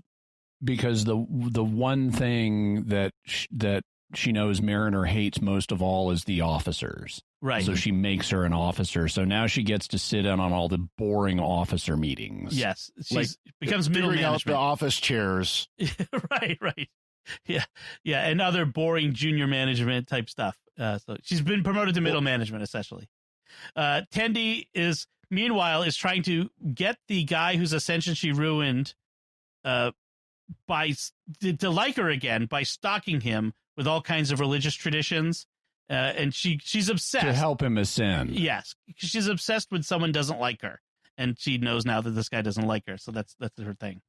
And as she's stalking him around, at one point she's wearing like a Tibetan cap and banging on this drum and chanting in Latin. Yes, it's like Utique secularum lapsu, and it's like, that's actual Latin. That is it. I mean, you can. No, it's not. I thought it was just words they strung together. No, it would mean. I mean, you can translate it different ways, but it's something like, and indeed, in the ages from the fall, and it's actually they got it out of a book that was published in 1906, the Graduale Sacrosanctae Romanae Ecclesiae. It's a book on the Roman gradual, but it's not an actual chant. It's like the first 3 words of a paragraph in the preface. So the actual sentence is talking about how Gregorian chant has developed over time, and she's chanting the first 3 words of a sentence about the history of Gregorian chant. So basically, the writer Googled Gregorian chant Latin. And took the first thing they found. This. I'll give him credit for at least doing that, going that far. Yeah. But that makes it a little more fun that it's like not even chanting like a real chant. Not even like a part of the Roman Missal or something. It's just a book about a part of the Roman Missal. And it's right there on Google Books if you Google it. That's awesome. So Boimler, meanwhile, who has taken the wrong lesson from Mariner's promotion, because remember, she's the one who's least likely to be promoted because she just blows off all Starfleet protocol, and she gets promoted. And so he thinks, okay, so the way to get promoted is to break all the rules. So he decides, I'm going to start breaking all the rules. Meanwhile, we've got this generation ship this ancient ship that they're tractoring together with this other ship, tractor beaming, and the other ship, the Merced, something goes wrong. They're trying to be too competitive with Cerritos, and they get too close, and whatever, it doesn't really matter. Something goes wrong, and the terraforming fluid ends up hitting the ships, and the ships started getting terraformed and transformed into organic material. Mariner and Captain Freeman, daughter and mother, that we have this extended sequence of them trying to get from the bridge to transporter, I think, somewhere. Environmental control? Something like that. Doesn't really matter. Something like that. Yeah. But we've seen this trope before. Gilgamesh and Enkidu at Uruk. First they battle and then they become friends. Yes. Well, you can't say become friends. It's more like mother and daughter come to an understanding. Right. Yeah. Yes. There's this whole time where the mother is like nitpicking, critiquing everything she does. Do you think you should be holding that vine in just such that way? Should you maybe go a little slower? She's like completely nitpicking everything. You need a stronger rock. Yeah, right. A sharper rock. Hitting that with a stronger rock. So Mariner confronts her mom about treating her like a child, and then saves the ship, and her mom finally respects her. And it's mutual, because at one point Mariner is saying, okay, what we need to do is this, and she spouts some technobabble, and her mom is like, that's exactly what I was going to say. Right. Yeah. I'm impressed. You read my mission briefing. It's like, oh no, I did. Well, just ironically, so I could make fun of you. so it really, she is taking some of her mom's advice. Yes. And so it's a mutual. It's not that just that Mariner proves herself to her mom, mom also has kind of proved herself to Mariner. It's funny because it feels like a lot of what Mariner is doing is a facade. Like, she really is capable. Mm-hmm. She really is doing the things, but she's putting up this facade of I want to like everyone to perceive me as the officer that doesn't care. But things. You kind of see that right from the beginning of the series where she wants to take over as Boimler's, guide, his mentor, and you kind of see that where she actually does care about Starfleet and all this other stuff. She's just different. Yeah, she's immature enough to want people to think that she's a rebel, and she's not. Yep. So Tendi, meanwhile, she ends up like that other crewman is really mad at her, and it turns out he intended her to mess up his ascension ceremony because he really didn't think he could ascend. That it was all he wanted to have a thing that people knew him for, and so he became the ascension guy. But then he knew he had to put up or shut up. It's like someone pretending to have a terminal illness, and then at some point you actually have to die from it. And so he's like, so I had to have a ceremony, and then I had to have you ruin it so that I could blame it on you that it didn't happen. But then he ends up getting. And she realizes that, that means he just really wants people to like him too. Yes. And so he's just as insecure as she is. And so she bonds with him over that. Right. But meanwhile, he gets like pinned under a giant boulder in the process of saving her life.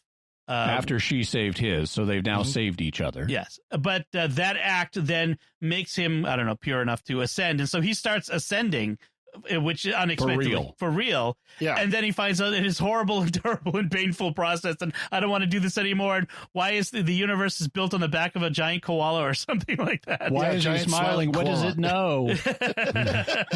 That was actually a pretty funny sequence. I thought that was funny.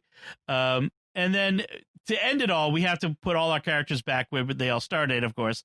And so Beckett gets herself more or less. I think there is actual character development. Right. But as far as they have to remain lower decks. Right. Yeah.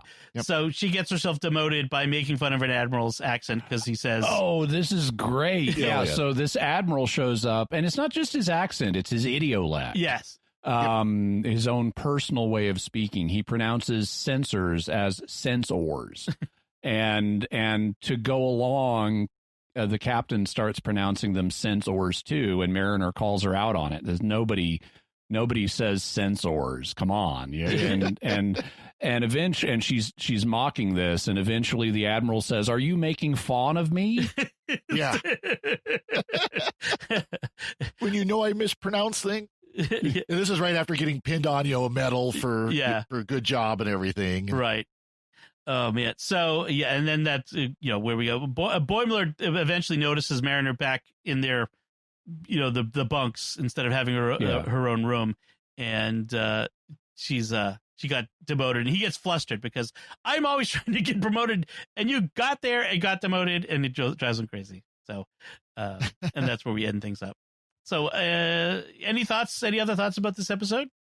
Father Cory? No, this was a fun one though. I'm really this series is really growing on me. Yeah, I was kind of as I posted on Twitter yesterday. It's like I was kind of meh about it at the beginning, but it's really growing on.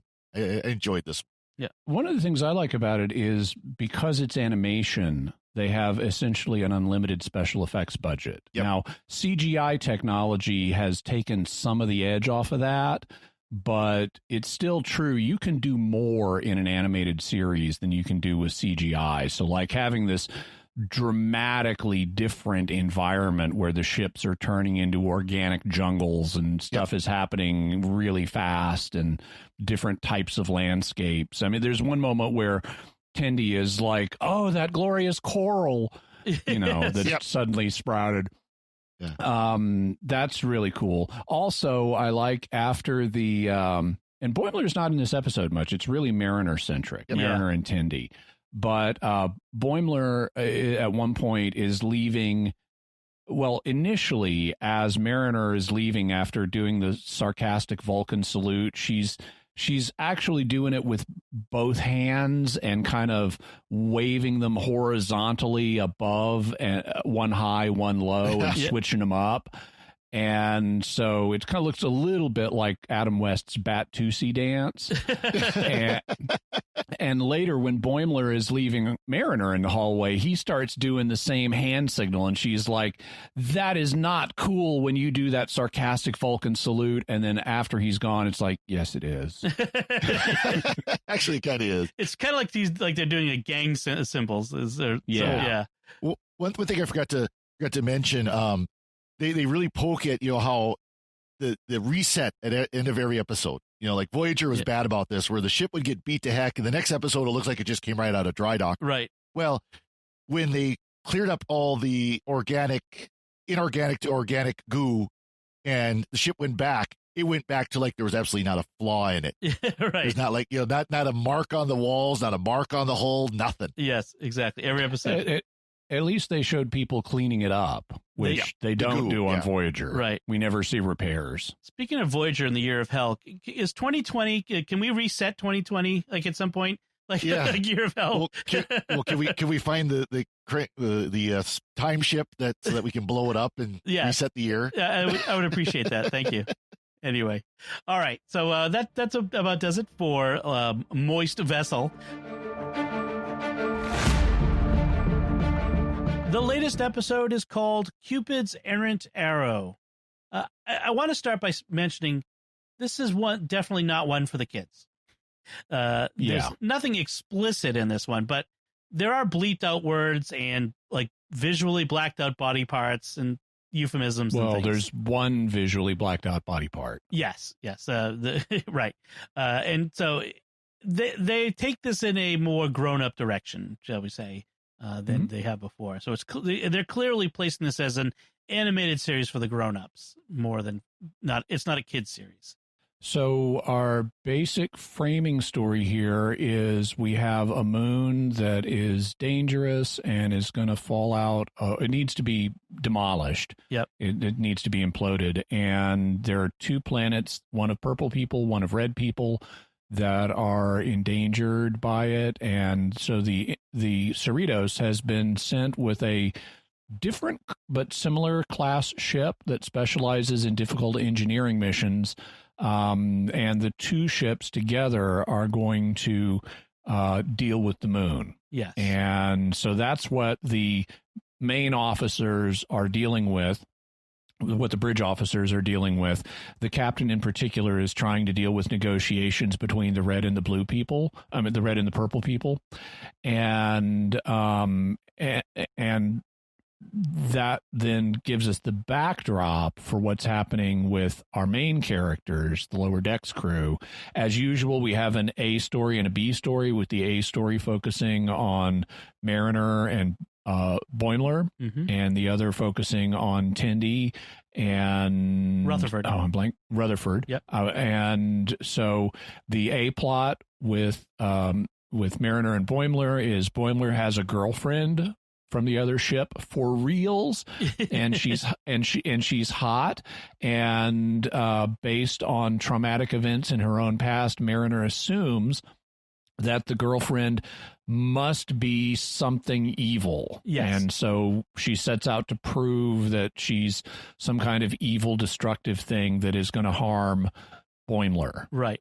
Meanwhile, in our B plot, Tendi and Rutherford are over on the other ship geeking out as tech geeks about something called a T-88, which isn't on the market yet, but they have them on this other ship, and there's little handheld devices that you can apparently do stuff with, like perform scans, and they are geeking out over these T-88s, and they've been put in competition with each other and told whoever finishes their tasks first gets to keep one. Yes. So they are in a vicious competition with each other to complete their tasks first. So I like the fact that it's interesting when they have the people of this planet being in denial about their unstable moon, about the danger, they kind of reflect, well, we pray to the moon, so you can't destroy it. Well, it controls the tides for our summer crop. Oh, people live there. Oh, the government's just making it all up. So they're kind of like to control us. The government's making it up to control us. Right. So kind of pulling out all the conspiracy theories that we see in real life about various things that people, but it's still a moon that's about to crash, destroy your planet. No, it's not real. So I like how the captain deals with it.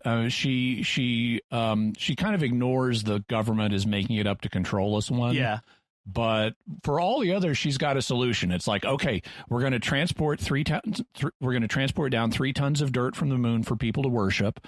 We're going to use gravity generators to generate the tides you need for your crops, and we're going to relocate everyone from the 5th moon to the 6th moon, which will now technically be the 5th moon. Right. And then the final objection comes from this one guy who seems to be dressed in much more finery than the others, who says, and he's the only red guy. He's from the other endangered planet, right? And he says, it'll cause waste products to come into our planet, and so therefore it's no good. I'm gonna kind of close the loop on this one because this is not really the important plot. Turns out the only people who live on this other moon is him and his wife. Yeah, but he pitches it as, you're going to destroy our civilization. You're going to have blood on your hands, blah, blah, blah, blah, blah. Right. And then it turns out it's just him and his wife. And as soon as she learns that, and this is a callback, I'm real sure, to Star Trek Insurrection. Yes. Which was about, do we apply the Prime Directive to a group of like 200 people? Right. and so they've reduced it to just 2, and Mariner, the captain, has specifically said the Prime Directive doesn't even apply here because these people are Federation citizens. Yes. And when she learns there's just 2 people on the inner planet, she's like, implode the moon. Right. She's like, and the guy like sinks to his knees and raises his arms in rage, and it's like, we just redid the floors. so yeah, and that's a funny gag, but it's not the important thing. So Boimler's girlfriend's name's Barbara. He met her a month ago. She's on the other ship called the Vancouver. It's Parliament class. And Mariner accuses Boimler of making her up. It's that classic, the kid who had the girlfriend at summer camp. Sure you did. Yeah, this is, I love a line early on where he's talking to Mariner, and Mariner's like, so when we meet your girlfriend, it's going to like weirdly going to need to occur on the holodeck, right? Yes. And he says, I don't do that anymore. So apparently he's had made up holodeck girlfriends before. So it turns out that Barbara is a lieutenant, and as you said, she's really good looking. She's really into Boimler, surprisingly. And then they run into one of the Cerritos' crewmates. They're one of their crewmates from the Cerritos on the Vancouver, named Jet, because he's tall, handsome, and Barbara and Jet are very friendly and very touchy-feely. Like, she jumps on him, and it turns out they're exes. They used to be. Yes, yeah. They used to be boyfriend and girlfriend. And Boimler's suspicious, and Boimler's jealous. Beckett is suspicious. And then they have a line. That guy's like a Kirk Sunday with Trip Tucker sprinkles. Yeah. I thought that was great. I'm surprised I didn't get a Riker in there somewhere. I would have thought Riker sprinkles, because Riker had a reputation of being the ladies' man much more than Trip Tucker. I just think Trip Tucker makes it even funnier. It's just like that one level, like further removed. So now we have a typical sitcom plot. I mean, first we had the fake out with the imaginary girlfriend plot. Yes. Now we have because that has happened on sitcoms. Right. Then we have, but they quickly dispatched that by showing us she's real. And now we have the typical sitcom jealousy plot, where Boimler becomes jealous of Jet and is afraid he's going to lose Barb to her former boyfriend. And so he's now desperate to retain her as a girlfriend and is making all kinds of comedic mistakes. Right. And I wasn't a big fan of this because it's painful to watch him being... I don't find this particularly comedic. And in fact... Yeah. Yeah. And simultaneously, we have Mariner convinced that Barb must be a robot or an alien or something. When a Starfleet relationship seems too good to be true, it's usually because it's an alien waiting to eat you, a Romulan spy, a salt succubus, an android, a changeling, or one of those sexy people in rompers that murders you for walking on the grass, which are all TOS, TNG, and DS9 plots we've seen before. Yes, yeah. First season TNG plot with the people in rompers who kill you for walking on the grass. That's right. So Mariner starts a process of elimination. She's stalking as Boimler is stalking Barb out of jealousy. She's stalking Boimler out of paranoia. And this is another sitcom thing that has been done to death. And I wasn't really here for that. Yeah. So the first half of this episode, now the planet moon plot is fine. The B story is kind of there. It especially in the first half of this episode. The first half of this episode, I was really lukewarm about. I thought I'm enjoying this less than I have enjoyed any of the other Lower Decks episodes. This is really formulaic sitcom stuff I've seen before. And then everything changes. And in all of these plots, now we've already mentioned the twist in the moon plot. The civilization is just two people. And that's the resolution on that. And that was not expected. So it's like, wow, I'm pleasantly surprised now. Well, with the Tendi Rutherford plot, there's a massive twist in that because it turns out they end up finishing their tasks at the same time. And twist number one, there's more than one twist, but twist number one is they both get reassigned to the other ship. And that's why they'll get to keep their T-88s because they'll be on a ship where they can be used. Yes. And the officer who's going to transfer them has made up the orders and is about to transmit them. And they're like, wait, please don't transmit those orders. And it's like, but of course I'm going to. And that leads to a game of chase and keep away where they're trying to keep his pad away from him so he can't transmit the orders. Well, and the reason part of this is he wants to swap places with them. Yeah. But they don't learn that at first until they get his pad away from him. They're in an elevator. He's trying to get in. Rutherford is trying to keep him out while Tendi is trying to guess his password. And it turns out his password is Riker. Yes. And then she sees on the pad, this is the second twist. He wants to take their place on the Cerritos. And for a really clever reason, because they built up this other ship as like the heroic vessel, the top of the line vessel that does these dangerous heroic missions like imploding moons, and it's got all the coolest gadgets that Tendi and Rutherford have been geeking out over. And it turns out the officer is sick of being heroic. He wants to go back to a more normal, low stress type job, and so he wants to put them on the other ship and take their places on the Cerritos. And so this is a great twist. Yes, I love this. That is a good twist. And so that suddenly the B plot becomes much more interesting. And the same thing happens in the A plot. We've got a pair of unexpected twists at the end in that one as well. So Beckett talks about, like Mariner, she talks about the reason she's so paranoid, as you mentioned, she had a friend on a previous ship who was killed by a shape changer that she was in a relationship with. And I like the fact they show this previous ship is at DS9. But I don't know if you noticed that. And so it was docked at DS9 when this happened. They were at a bar, and she had this huge hair, like it's like back in the 80s sort of thing. It was kind of funny. Yeah. Like it couldn't have been Mariner that long did. ago. Yeah. So that's why she's so paranoid. And then at one point she has one of those string wall charts for her conspiracy theory, and there's all kinds of Easter eggs. By the way, she has pictures of the salt vampire and all that stuff like that. She's a complete freak out. She thinks Barb is a parasite. And Boimler, you mentioned, acts all weird, trying to oppress her. Let's see. Boimler and Barb end up getting assigned to one of these shuttle type ships, helping implode the moon. And by this point, Boimler Barb has called him on his weird behavior, and he's admitted he just did it to impress her. And it's like, no, I don't want this other version of you. I fell in love with you. Let's start our day over. So so we've got that resolved finally, and they go off to this other ship platform, right, to help with the annihilation of the moon. Boimler thinks it's going to be an opportunity for a sort of romantic interlude in the midst of this incredibly stressful mission.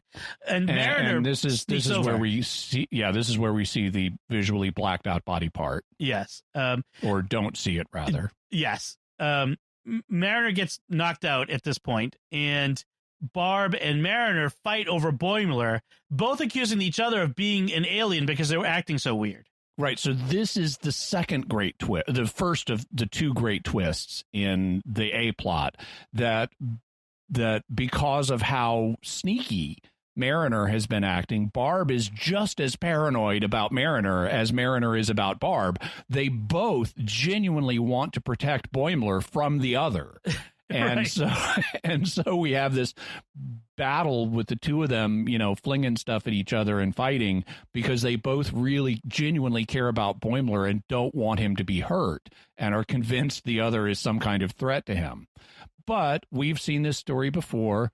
Gilgamesh and Enkidu at Uruk, and so they fight and they become friends, and they realize they both care about Boimler, who is unconscious, and they start bonding over their friendship with Boimler. It transfers into being a friendship between them, and since they have a point in common, how much they care about Boimler, and they start swapping stories that are amusing about things Boimler has told them. That's embarrassing for Boimler. That's embarrassing for Boimler. Yes. And then we get the second twist in the A plot. Right. Because Barb says, look, if it'll really make you feel better, just go ahead and scan me. And she does. It's okay, you're a human woman. But then the scanner reveals something that she had previously gotten evidence for, some kind of alien parasite. And it says parasite detected.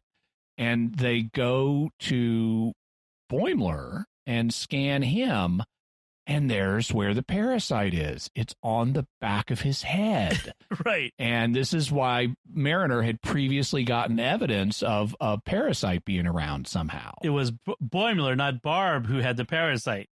It turns out that the weird relationship thing isn't Boimler's girlfriend is unexpected. It's Boimler who's got the weird alien thing for poor Barb. It turns out the parasite makes whoever it latches to chemically irresistible to the opposite sex. And so the only reason Barb was interested in Boimler, this nerdy weird guy, is because of the chemical attraction of this parasite. So once removed, she's no longer interested in him, the poor Boimler. No, but she is unusually interested in studying the parasite. yes. I need to study it. So we end the episode with poor Boimler alone again, without Barb as his girlfriend, and everybody has returned to their places on the Cerritos. So did I miss any bit of that? I think we pretty much covered that. Yeah, we've covered it. This episode, like I said, I was really, as on first watch, I was disappointed with the first half of it because I didn't like the framing story particularly. I mean, it was okay.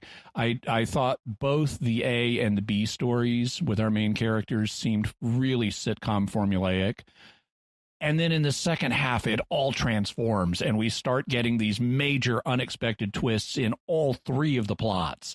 And I loved that. And so I really look forward to watching this again at some point, knowing where it's going and seeing how that affects my perception of the episode, because it may have an effect of like, okay, now that I know what they're doing, I'm going to enjoy this a lot more. Okay. Yeah, I agree. I usually don't like those formulaic I'm embarrassing myself sort of plots, but the twists really made this better. So yeah, that was good.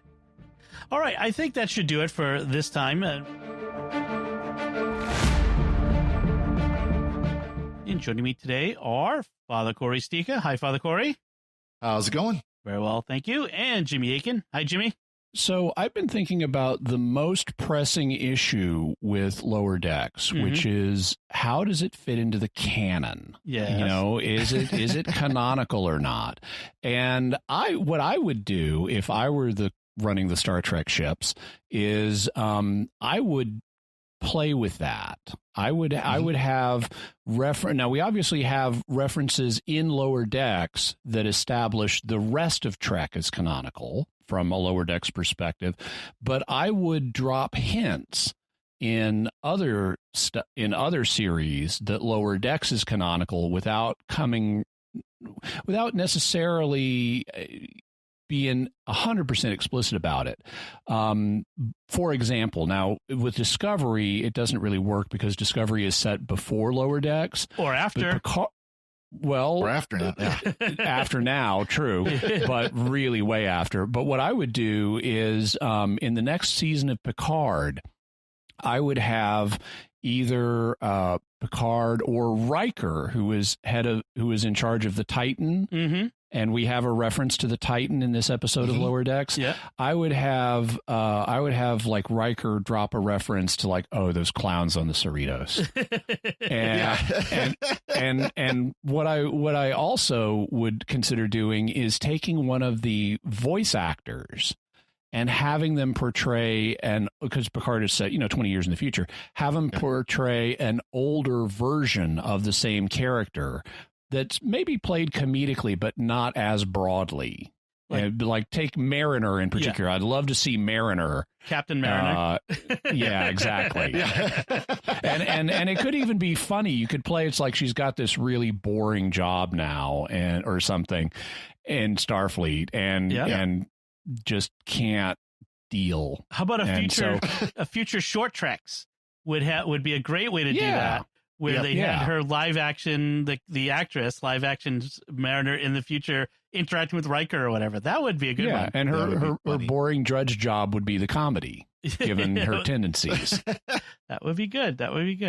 So we're talking this week, as Jimmy referred to, the latest episode called Terminal Provocations. So we start the episode with Boimler and the others in the lower deck bunks area doing the different sounds, warp engine sounds for different ships. So what they sound like. This is great as a car fan because, you got those people that they're such car geeks that they're like, oh, yeah, the V8, the Hemi V8 from 1968 sounds like this. And the V6 sounds like that, Yeah, that's exactly what they're doing. Do that. Yeah. So they're doing these mouth noises like, the warp engines on this ship go and they all start doing different ships and it ends up sounding like a chant of some kind, like they're doing some sinister ritual, and the first officer comes by and hears them and is like slaps his comm badge, and it's like, security, I have a dangerous situation here. Yes. Yep. Yeah, he points the phaser, get on the ground, and then he tackles Boimler. So after the teaser, because that's just the teaser, it doesn't really have anything to do with anything else. It's just filler. The Cerritos is in a standoff in a floating junkyard in space with some scavengers, and it's a debris field of Starfleet material, including, I love, one of the robot grain ships from More Tribbles, More Troubles, which is an episode you'll hear us talk about soon. The cargo ship was the same type of cargo ship. Yes. And they did say it was 100 years before, so that would be about the time of TOS. That's right. So meanwhile, on the bridge, they're in this tense standoff. In the mess hall, they're having a replicator cantaloupe puree chug-off. That just doesn't even sound good. Ensign Fletcher, who is apparently a friend of Mariner's from the Academy. Boimler. Yes, I'm sorry, Boimler's from the Academy. He ends up, Mariner gets into a tiff with Dr. Tiana over some nachos that gets in her fur because she's a cat person. He ends up making peace. And Fletcher is like this great guy. He's the party guy. He's that guy that everybody turns to.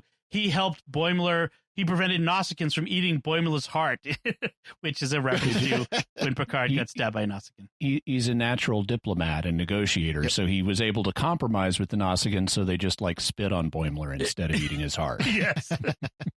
Then our second plot is Rutherford and Tendi. They discuss having to go out and get cargo that they're going to have to go once the standoff is over, they're going to get cargo. And Tendi confesses she never finished spacewalking at the Academy, and she's afraid of getting found out, and she's afraid of spacewalking. So Rutherford says, I've got this training program on the holodeck that will help you. So that's going to be the B plot of this episode, or the C plot, really. Well, you sort of have three. You have the ostensible plot, and then you have the A plot with usually with Boimler and Mariner, and the B plot usually with Tendi and Rutherford. That's right. So we cut to Fletcher, Mariner, and Boimler doing some meaningless work in the corridor.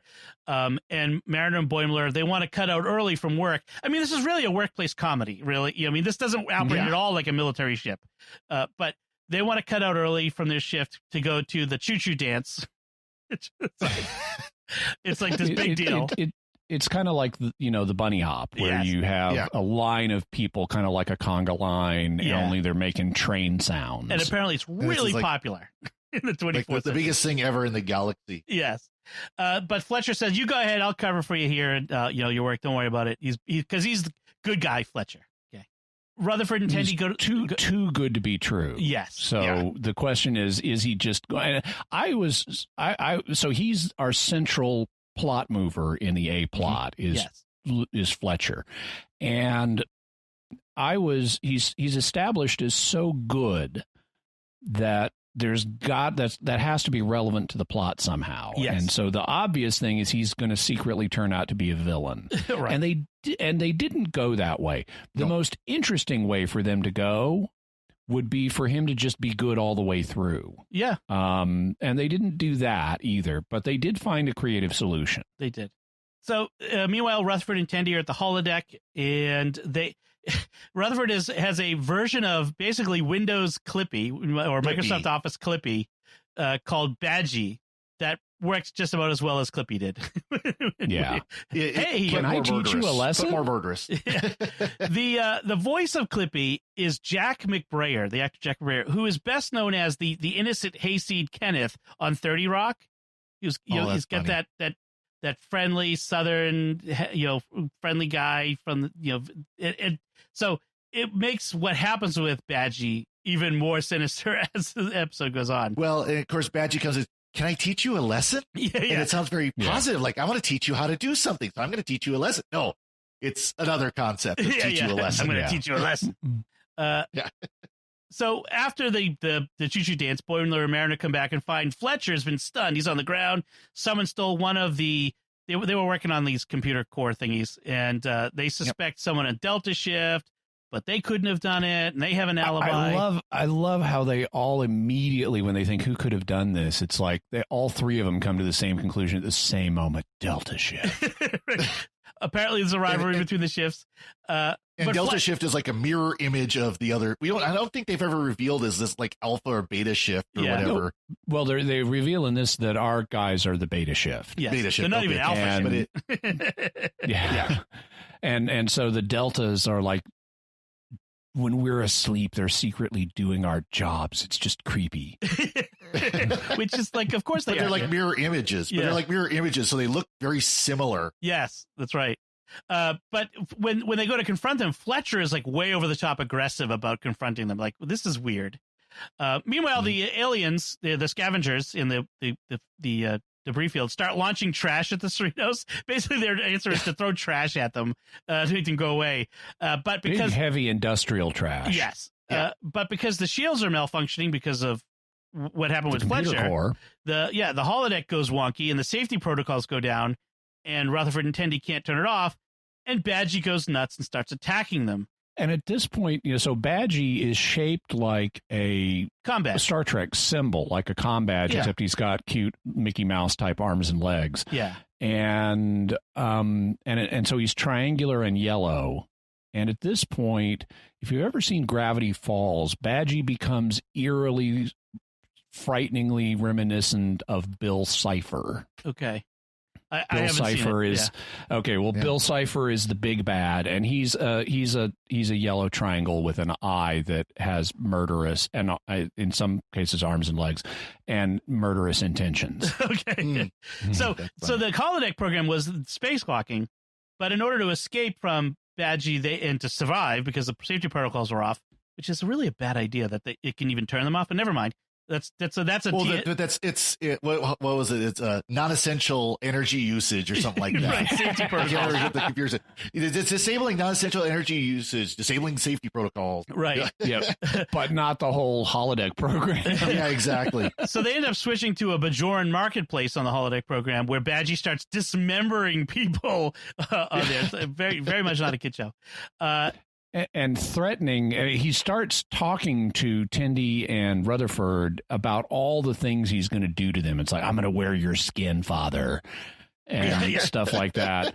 And he just keeps going with and that's part of the humor is the outrageous links to it. He just keeps saying this horrifically murderous stuff to them. Right, and it calls Rutherford father because he programmed it. So it's just like, this weird father trying to supplant the son trying to supplant the father, that sort of thing. Meanwhile, it turns out Fletcher was lying about being knocked out by somebody. He had damaged the core by stupidly trying to connect it to his brain, and now it's sentient. So he could be smarter and do his job faster. He's trying to be original Barkley with the big brain in the holodeck. Yeah. I thought the computer is smart. Maybe the computer can make me smarter. So I hooked it up to my brain. It turns out that made the computer dumber. Yeah, Fletcher did not graduate at the top of his class, apparently. Like, so he's like Joe Average, not a great Starfleet guy. He's probably, in fact, barely competent enough to stay on a ship, and in fact, we'll find out not even that. He's not. At least after he gets his brain messed with. Yeah. That's true. I mean, hooking your brain up to the thing is the first sign of a bad idea. But in any case, the now sentient computer core is growing. It's adding things to itself. And Boimler and Mariner have to get it off the ship. And there's all kinds of running around through the corridors and fighting with it stuff. But they get it out through an airlock where it then goes after the scavenger ship, which the captain has been trying to avoid attacking the scavenger ship and starting war. So, but while Shax is constantly like, Captain, can I please target their warp core? Yes, I've been a good boy. I've been good this month. Yeah, please. So this thing attacks the scavenger ship. Then on the holodeck, Rutherford ends up having a father-son battle with Badgie in the snow and ends up having to kill it. And it's like, Father, I love you too, Badgie, and then snaps his quote-unquote neck. Which doesn't really have a neck, but twist it. Except we don't get the I love you so much from Badgie. In fact, if I remember correctly, his last line is, I'm going to cut off your feet. Right. That's right. Still homicidal, but cares. And then after everything happens, after the battle, Mariner, instead of blaming Fletcher, credits him with saving the day. Like he's so afraid he's going to get fired, quote unquote, from his job. You're in Starfleet. Never mind. So he's so afraid of getting fired. But Mariner says, no, he's the one who saved us from this thing. And so he saved the day. So he gets a promotion to lieutenant and gets transferred to the Titan. And Boimler's like, why would you let him get a promotion? This is everything we wanted. And then we find out 6 days later, they get a message from him that he's been fired from the Titan. You can tell that Captain Riker is not going to put up with this.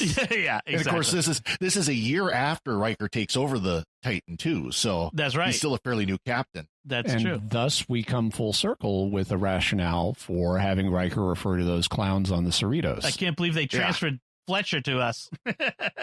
That'd be funny if there's he happens to see a picture of the Cerritos or something like, oh, that ship. Yeah, exactly. That would be great. That would be a great thing to see. Yeah. Anyway, so that's pretty much what happened. I mean, there's a lot of antics and things that go on. And any specific stuff that either of you want to bring out that I didn't mention? Cory? Apparently, isolinear chips have a shelf life. You can only use them for so long. It's kind of like the big data stores like Google have or whatever, where they just regularly replace their hard drives. Well, apparently, you got to do that with isolinear chips. You just got to replace them. Whether they're broken or not, you just got to replace them. I do that with my hard drives. I had a couple of things that I thought were interesting. One of them early on when they're having the cantaloupe chug off in the mess hall. Yep. Is after Dr. Cat Lady gets her face dunked in the nacho cheese, she's ranting on Mariner and telling her, if you want to go goof off, you ought to just be reassigned to Starbase 80, and everybody gasps. It's like even worse than the Cerritos. Yeah, so apparently things are really loosey-goosey on Starbase 80, and not in a good way. But I love how it's got this reputation. Also, during the fight with Badgie, by that point they've changed the hologram program to be, even though they can't end it, Rutherford can change the setting, and he's changed it to like the ice planet Hoth or something.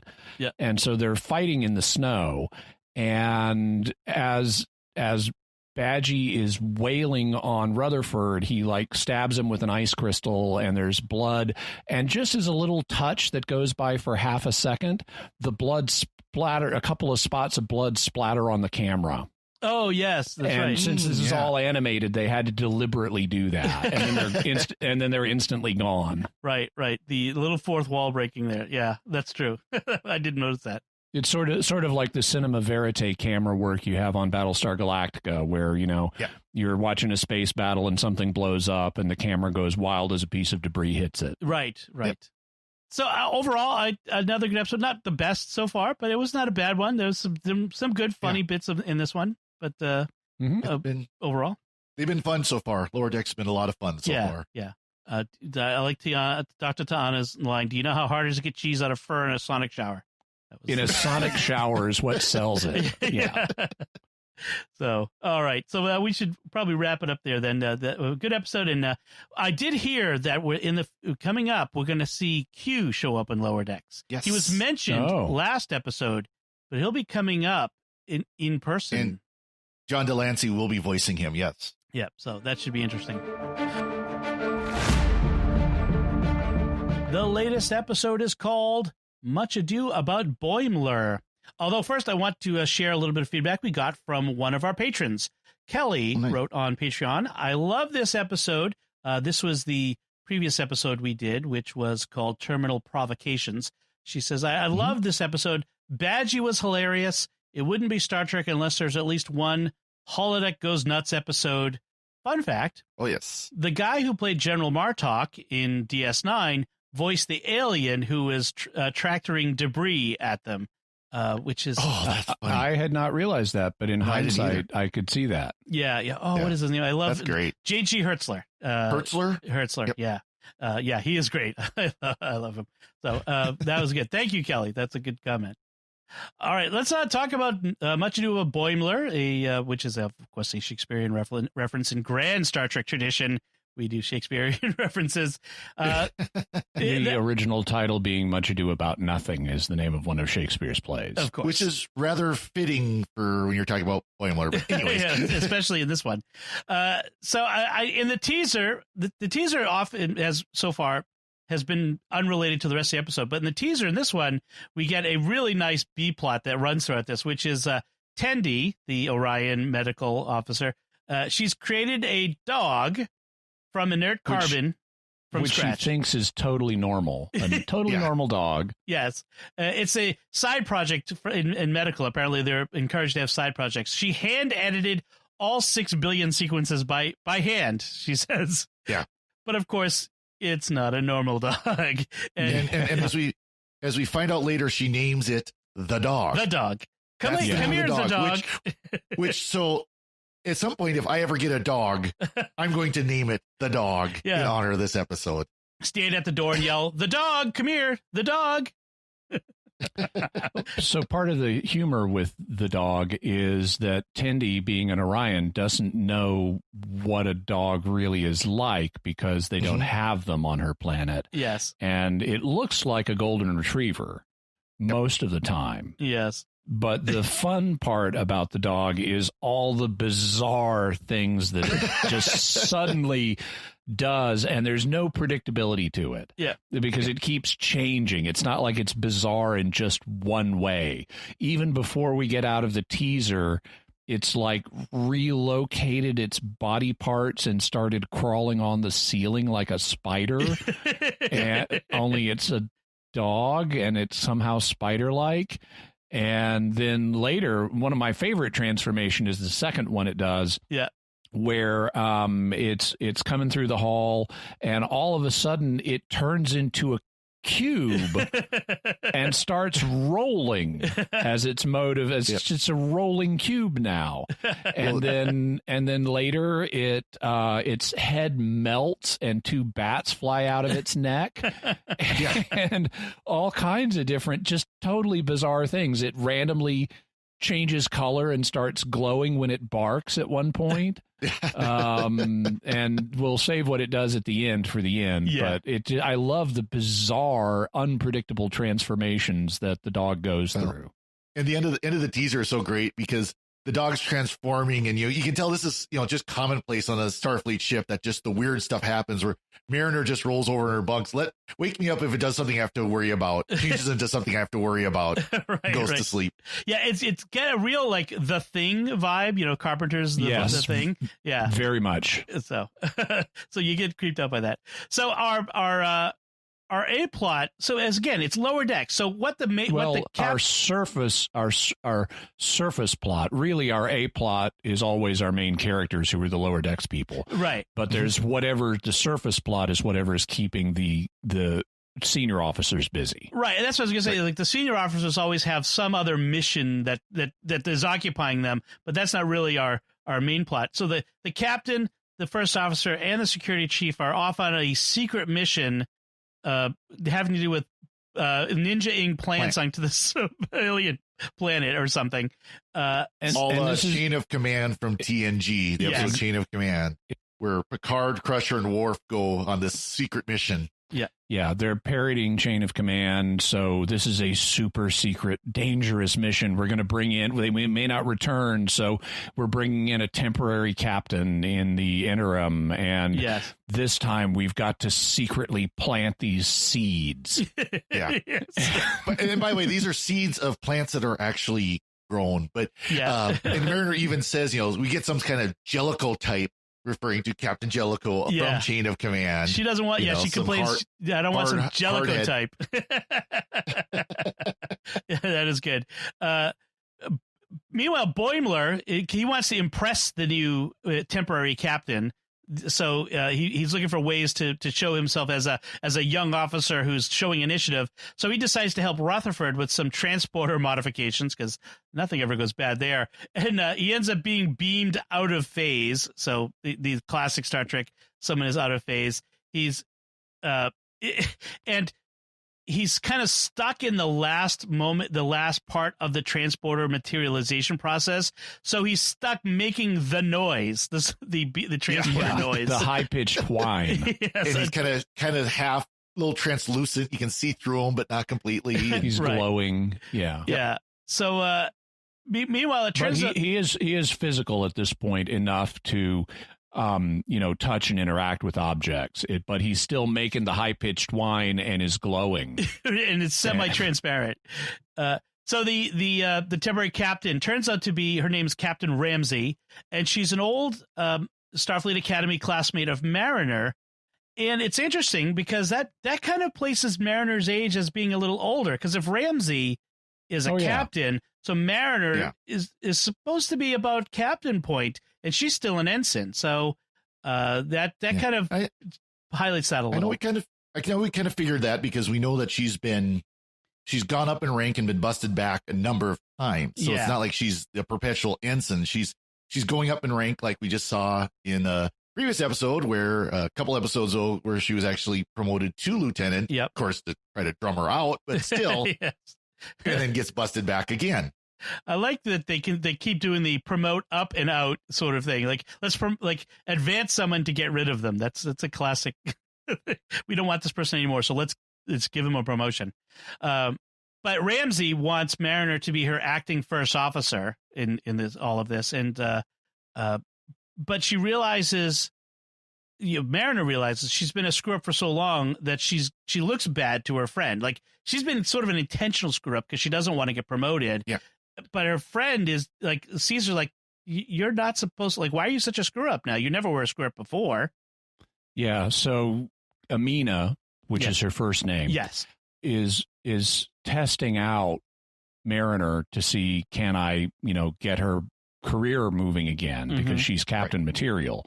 And maybe I can make her my first officer permanently, and then that'll help advance her career. So even though this isn't revealed until late in the episode, Mariner is intentionally being a klutz to avoid getting promoted. And it's only when an emergency, a genuinely really dangerous situation happens, that she drops the act and becomes the competent officer she actually is. But and I like that reveal. Previous to that, and this is something I like about Lower Decks writing in general, is they tend to subvert expectations with the tropes they're covering. Yeah. Because originally it's like Mariner is just being a total klutz, and it's embarrassing for Mariner, and it's embarrassing for Amina, and it's embarrassing for Amina's other officers that she has with her. And so we're meant to find this, you know, humorous, and the payoff for this kind of thing typically would not be, hey, you're deliberately taking a dive. Yeah. Right. And so it has just like a couple episodes ago where they really subverted a bunch of tropes. Here they're subverting this one where someone who is unexpectedly klutzy, you know, there's actually an intelligible reason for why that's the case. Yeah, this isn't a Barclay character where he's completely klutzy and completely clueless until he gets into his field, and all of a sudden then he's super genius. Yeah. But he's still otherwise he's awkward personally and all that other stuff. This is someone where she's purposely trying to do it to keep herself in the lower decks. I like that they kind of bring out this idea of why must we always strive to be promoted? Why can't I just be a super great ensign? Which is kind of one of the things that the criticisms like of Riker, like, how long were you a first officer? Why didn't you ever go take? In fact, there's an episode of TNG where he's about to become a captain, and he decides, no, I just want to stay first officer. And which kind of subverts our expectations of military officers, where they always want to get promoted. So I like that they bring this up, that she just wants to stay a super great ensign and she's not ambitious. Or at least for now. Yeah. And the military, you know, encourages that mindset of promotion, because I know, speaking of the U.S. military, there are certain points where if you don't reach a certain rank by a certain point in your career, you will not be able to retire from the military. Yeah. You know, like for officers in the Air Force, if I remember right, it's if you do not reach the rank of major, you will not be able to stay in the Air Force long enough to retire. Right. They will drum you out. It's up or out. Yeah. And part of the reason for that is they want qualified, competent upper officers. So if they spot somebody who has the potential to do well at a given rank level, they want that person to move up and handle the responsibility that they're capable of handling. They don't want them just saying, I want to kick back here. Right. I don't want to serve my country to the best of my ability. Right. But that being said, there's also the principle of promoting someone to the point of incompetency. Promoting them until they become incompetent, basically. The Peter principle. Yeah. Peter principle. I couldn't remember the phrase. Yeah.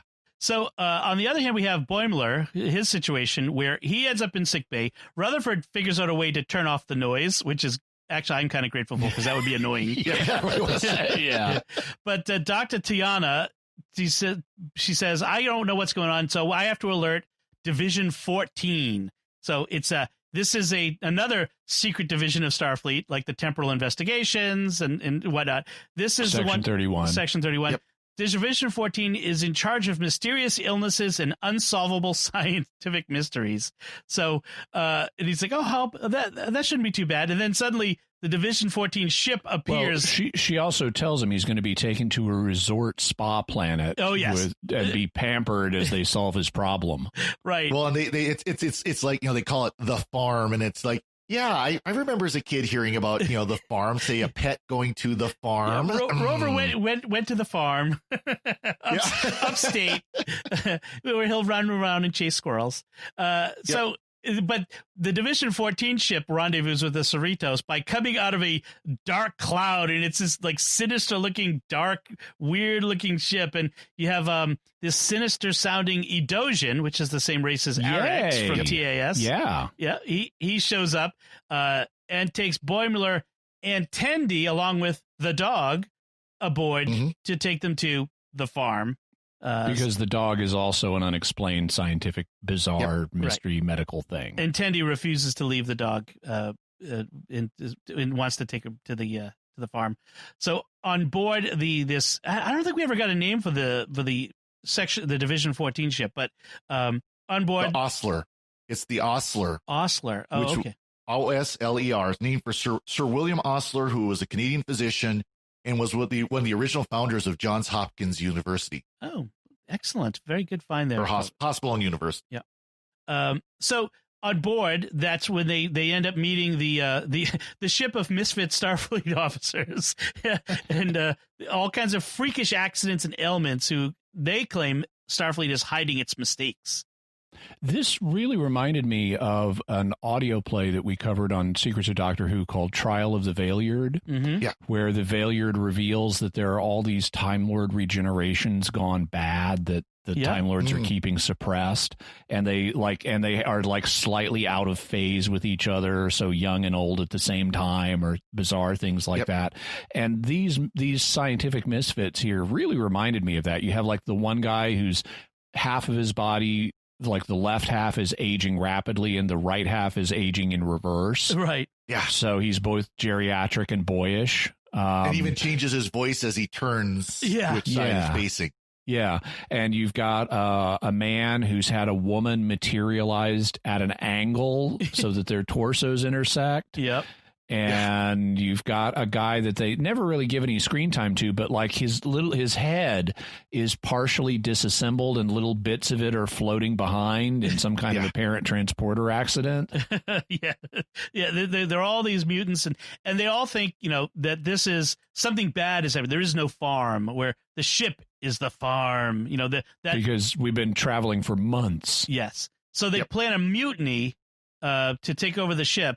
But of course, Boimler rats them out because that's the regulation thing to do, and then they turn on Boimler because of course the Adosian captain of this ship reveals that Boimler is the only one he's the good one. It's like the teacher who says, this is the kid who told me that you all were going to cheat on the test, so he's the only good one. Now I'm going out of the room and leaving you all with him alone. Yeah, you all need to imitate him and take a lesson from his example.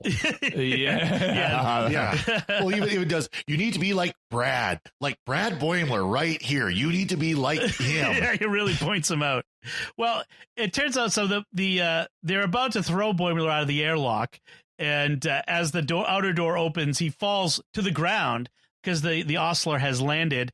It turns out that the farm is in fact real, and they get there at this exact moment, and the Erdosian captain apologized for the creepy-looking ship and his failure to communicate properly with them, and says, no, in hindsight, actually, I think that I can see where you would have gotten the wrong idea about us. And oh yes, I'm sorry, I do recognize I have a creepy laugh, like he has that sinister laugh.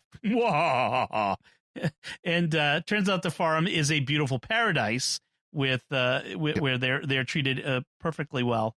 And but at this point, the final bit of Boimler's materialization just happens, and so he's no longer a freak and doesn't get to stay there. Yes, and then we have the final transformation of the dog with Tendi, who starts flying off literally into the sunset and talking. It turns out that the dog talks in English, and.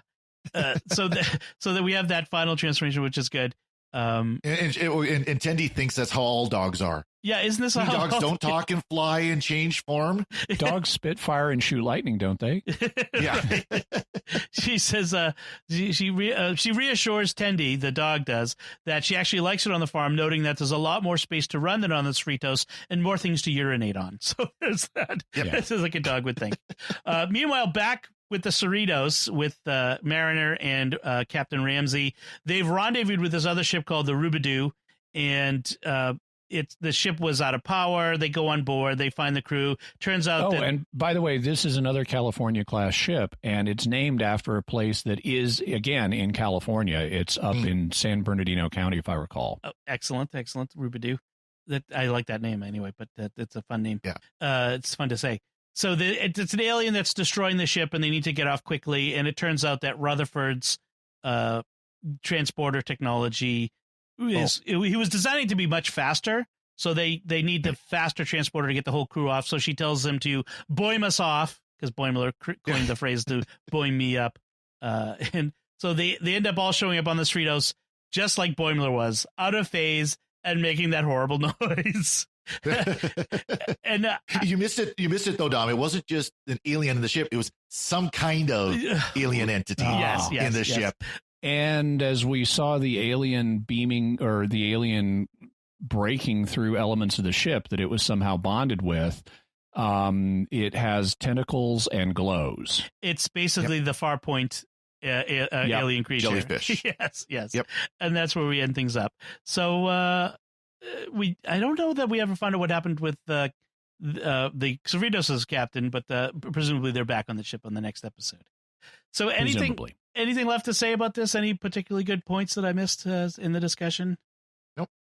I liked how so we have this A plot with Mariner going off ship, and for once it's not Mariner and Boimler together. So they're mixing it up a little bit. And then the B plot involves Rutherford, Boimler, and the dog and Tendi.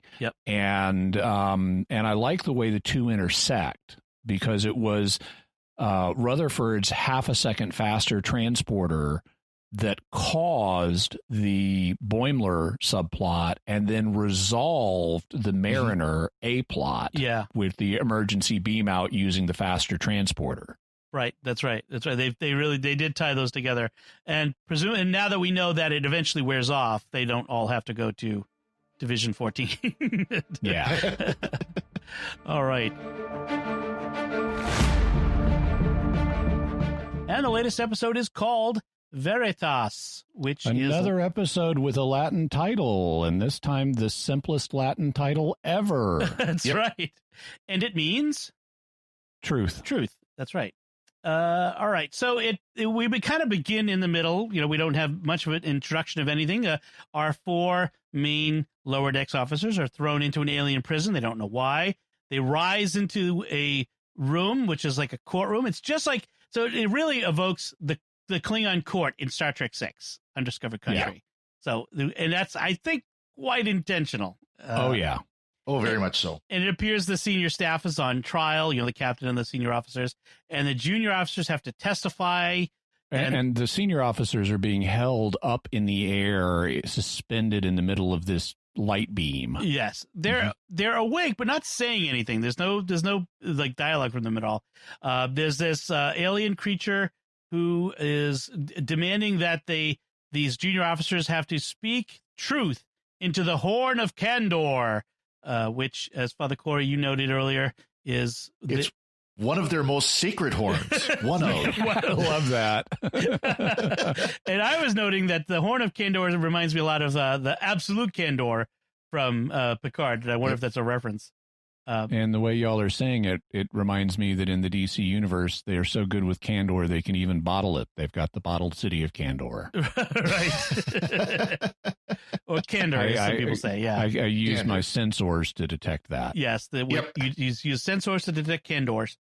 So too many jokes. So Mariner's up first. She's got to testify about a particular encounter that the Cerritos had with a Clickit ship. Yeah, and this is very disorienting. Deliberately for the viewer and for the characters. The lower decks characters do not know what's going on. They're trying to figure it out as it's happening around them. They deduce from all the things they're seeing, we're in a trial situation and we're being called as trial witnesses against our senior officers. Right. Mm-hmm. Yes, and so they're also like, what are we supposed to be testifying about? We don't know anything. Right. The common theme is we're lower decks. We don't really know anything. And this guy, Clar, is the alien who is demanding they testify, doesn't really believe them at any stage here. So in this particular incident, she remembers that it started with her and Boimler having a debate about who was the bigger, excuse the word they use it, badass on, it was Khan or Roga Danar. Yeah. Now I had to look him up because I didn't remember Roga Danar. Yeah. He was a sort of terrorist freedom fighter leader on this planet that was modified in such a way that he could like resist being beamed out of places. Yes. Which is, you got to admit, is pretty bad. If they're trying to beam you out and you resist that. Yes. And he had kind of Die Hard on the Enterprise with Captain Picard. Right. Yeah. Yep. It was the TNG episode The Hunted. And it was there were super soldiers who couldn't be reintegrated back into society, and the Mariner's reason that he's better than Khan is because he outsmarted Picard. Boimler. Oh, that's right, Boimler. That's right. Yeah, that's right. Because Mariner's going for Khan because he's a space seed. Yes. Gee, no, wink, wink there. Wink, wink. Yeah. And Danar was another reason was he had that hair. Anyway, then it turns out that the ship had been at red alert, and they didn't know it because Rutherford had fixed the speakers in the room to make them extra loud and accidentally turned them off. Yes, and even turned off the red lights so that they didn't even have a clue anything was going on. Right. So they were late to their duty stations on the bridge. Mariner and Boimler were, and so when they get there, they don't know what's going on. And so when the captain asks her opinion, Boimler doesn't know what to say. And when the captain says to Mariner, send them a message, send these aliens on the screen a message, Mariner shoots a warning shot. She's like, what are you doing? I just told you to invite them to dinner. Yeah. Like, well, I like that Boimler, she says, so Captain says to Boimler, so what should we do? And of course he does do number 88, 84. How about Crazy Ivan, which of course is Hunt for Red October. It's the turnaround at Hunt for Red October. Yes. He's like doing maneuvering things and they're like, what are you crazy? What? That's insane. Anyway, it turns out. And the painful thing is, so when the captain has just beamed back from this alien clicket ship, she's got a map of the neutral zone. Yes. And she doesn't understand why the aliens are suddenly attacking because she had just thanked them for their gift of this map. And then they attacked. And from the aliens' perspective, they weren't giving her the map. They were showing her the map, and she stole it. Right. And so but she thought it was a gift. And so this is a colossal misunderstanding. I appreciate the humor they're doing with Boimler, but I just wanted him to say, well, Captain, you could give them the map back. We have our own maps in astrogation. Well, I thought maybe it was that they seem to imply that the Clickets were mad that they thanked them because, like, culturally, gratitude is bad or something. Or I'm not sure. But I got it. It's like you stole our map and then, like, thank you. It's literally a physical map of the neutral zone. And it seemed like Boimler didn't even have a clue what was going on as far as the map was concerned. He was more worried about what are we supposed to do now as far as like being the helmsman. Yes. So that's all he was trying to figure out. Clara's like, no, I want to know about the map of the neutral zone that the captain brought back. But it turns out Mariner and Boimler weren't paying attention and never saw it. So he's mad. And so he turns to Rutherford. He's going to, because he's mad, he's going to dunk Mariner into a tank of eels. That will apparently eat her. Yes. Yeah. So Rutherford's up next, and he asks about a different incident. By the way, did you notice these eels shriek? Yes, so they're shrieking eels. Yes. yes. Princess Bride reference. So Rutherford's asked about a different incident where he was selected for a secret mission, but it turned out that when he was made to download updates to his implant, it kept rebooting, and while he was in reboot, the implant takes over, and he keeps waking up to having done these crazy things. Like he wakes up and he's knocked out some Vulcans and stole their clothes, and then broke into a museum. Who are laying on the floor and are referred to as, well, tell that to Spock and Spock. What? And then he out Vulcan the Vulcans by doing the neck pinch. Right. I didn't even know I could do that. They break into a museum, which apparently is on Vulcan, and steal an old Romulan bird of prey, which Rutherford has to do the Uhura fan dance from Star Trek V to distract a guard. Why are you doing that fan dance and distracting me from? I'm all distracted, and some fans have noticed. Shax, who is also on this mission, is not pleased. It's like, what do you think you're doing? My best? Yes. Yeah. Some fans have said that this bird of prey is the origin for where the old Romulan bird of prey in Picard came from. That this hijacking of the bird of prey from this Vulcan Museum of Starships, it's like the Vulcan Smithsonian, is the one that ends up in that episode. Could be. It could be. I don't know. It's a bit of a stretch, but sure. Then he wakes up again. He passes out, wakes up again, and he's on the outside of the cloaked bird of prey in a suit, of course. And then it cloaks and decloaks and cloaks again. And he's carrying the chief engineer whose suit is malfunctioning, trying to get him to this shuttle running across the cloaked ship, and keeps running into invisible parts of the ship. I thought that was funny.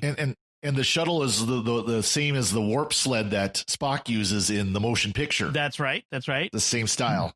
And then he passes out again and finally wakes up at a Gorn wedding where everything just goes bad again. And Clara is like, no, I obviously want to know more about the bird of prey ship. And Rutherford is again clueless, and so he's threatened to be suspended over the eels too. Yes. And meanwhile, Tendi is looking rather uncomfortable at this point. She seems to know something. So she relates this incident. By the way, I like the way Clar asks his questions, because, and both in terms of the actor's vocal inflection and what they do with the camera work and the lighting. I mean, it's animated, but the equivalent of the camera work and the lighting. He'll be like, tell me what happened on Stardate 5781.4. And he says the point part really over dramatically, and they like zoom in on him and change the lighting. Yes, it is good. It's so ominous. So Tendi seems to know something, and so she relates this other incident that where she'd been ordered to clean a conference room, and then Ransom, the first officer, comes in with some guys in tactical uniforms, and she's warned them that because this was classified, she's going to have to conceal certain details, and so the only details she's concealing are in her flashback. They have those little rectangular black boxes over the eyes to conceal their of identity. The people, and that's everything else we know about them. But they just have their eyes blacked out. Got the occasional word that's blurped out, but then it doesn't actually blurp it out. Yes. The neutral zone. Yes, right. And so they're like, are you the cleaner? And she's like, yeah, I'm cleaning the conference room. She's like the cleaner. And they mean like the cleaner, like a super spy, like spy name for the cleaner. And it has or the person who cleans up after a criminal operation to conceal its existence. Right. That's a better explanation. So she's obviously mistaken identity here. And it has something to do with the neutral zone map and stealing something from the Romulans using the aforementioned stolen bird of prey. It turns out, so they go into Romulus. They're on this Romulan planet. And she's supposed to like how these two Romulans walking down the corridor are talking about how the Remans are just the worst. Yes. Yeah. And then she's supposed to watch their way out. We're supposed to think like, oh, she's totally going to be totally overwhelmed by having to cover their six. It turns out she's like a secret hand-to-hand combat pro. She's like really awesome, super bad combat, like hand-to-hand combat. And they've got this package that they're stealing from the Romulans. But because Tendi doesn't know what was in the package, she and Mariner and Rutherford are to Clar. He gets mad, so he wants to throw her in the tank with the screaming eels from Princess Bride and the redundant burners underneath it. Yes. So they lower all of them into the tank and they turn on the burners, and Mariner is like, why do you have burners? That's redundant. And as the eels are swimming around them shrieking, Tendi says, I think the burners are hurting the eels. That's such nice, Tendi. So Boimler at this point kind of explains to Clar that they're lower decks. They never know what's going on. And the alien can't believe that Starfleet doesn't brief everyone on the crew on all contingencies of everything that's going on at all times. And Boimler then reveals how even senior officers screw up, like when Q showed up. And then we see this interlude of when Q came and turned the senior staff into chess pieces in Alice in Wonderland. And this is John Delancey's guest spot as Q. Yeah, playing against cards. That are card people that are also on the chessboard with hockey sticks. Right. Typical Q thing. And the captain says, I think Q wants us to play something, and then just as they think they figured it out, a soccer ball with arms and legs shows up. Right. This is another one of Q's tests for humanity. And then, or another time when the senior officers screw up, like is when Ransom dated a salt vampire from that episode of the DOS. Yeah. Well, they've been extinct for 100 years. Yeah. Or when Dr. Also, I love it when Dr. Ta'ana rushes, and this echoes that Dr. Galen Quace episode of Next Gen, where Beverly Crusher has people mysteriously vanishing from the Enterprise that nobody remembers. This is kind of the flip side of that. Dr. Ta'ana runs onto the bridge of a ship and sees people eerily like those on the Cerritos and says, Captain, imposters are filling this ship who claim not to know who I am. Right. And then it turns out she's just on the wrong ship. She's on the Alhambra. So, and then they all look the same. Yeah. Yes. It's a male captain who's got the same like dreads that Captain Freeman has when he turns around. It turns out Boimler is like a mosquito man. Yeah. Yes. And then it turns out Klar doesn't have them on trial. It's a party to celebrate Klar's rescue, since he was the one in the Romulan package, and he wanted the Lower Decks crew to recount the exploits of the senior officers who are being held in the beam, not imprisoned, but like on a sort of like an futuristic technological pedestal of some sort. Yeah. The engineer says, it is an honor to be suspended in this beam. Right. And then the lights come up, and it's like this party balloons and they're going to write their deeds. They're going to inscribe their deeds on the stone of memory or whatever. Right. And that's when the caterer comes in and says, like, you only got this room for 20 minutes and your time's just about up. So you're going to have to clear out now. And so we also have a reference from Boimler. He says you only paid for 22 minutes, which is the length of the episode. Yes, exactly. Well, you miss Boimler in the mic drop or horn drop. Yeah. Picks up the mic and he's talking into it and he just drops it. Right. Boimler gets this great speech where he drops a bunch of references, including like Kirk didn't know about the giant Spock on Phylos. Right. Which from is the animated series. Infinite Vulcan. He also says that Crusher didn't know about the entity that was in her grandmother's lamp that she had intimate relations with. That was from the Scottish planet. The horrible episode. So I threw there some funny references there. So afterward, Captain Freeman pledges that from now on, there's going to be transparency and clarity going forward. But then the Lower Decks crew demand all this classified information, i.e., they want plot holes filled. And she gets upset and throws them out. Like that's it for clarity and transparency. Yeah, we're not doing that anymore. And then Q then shows up as they're walking down the corridor of the Cerritos, and Mariner says, "Nope, we're no Q today. We're done with random stuff today."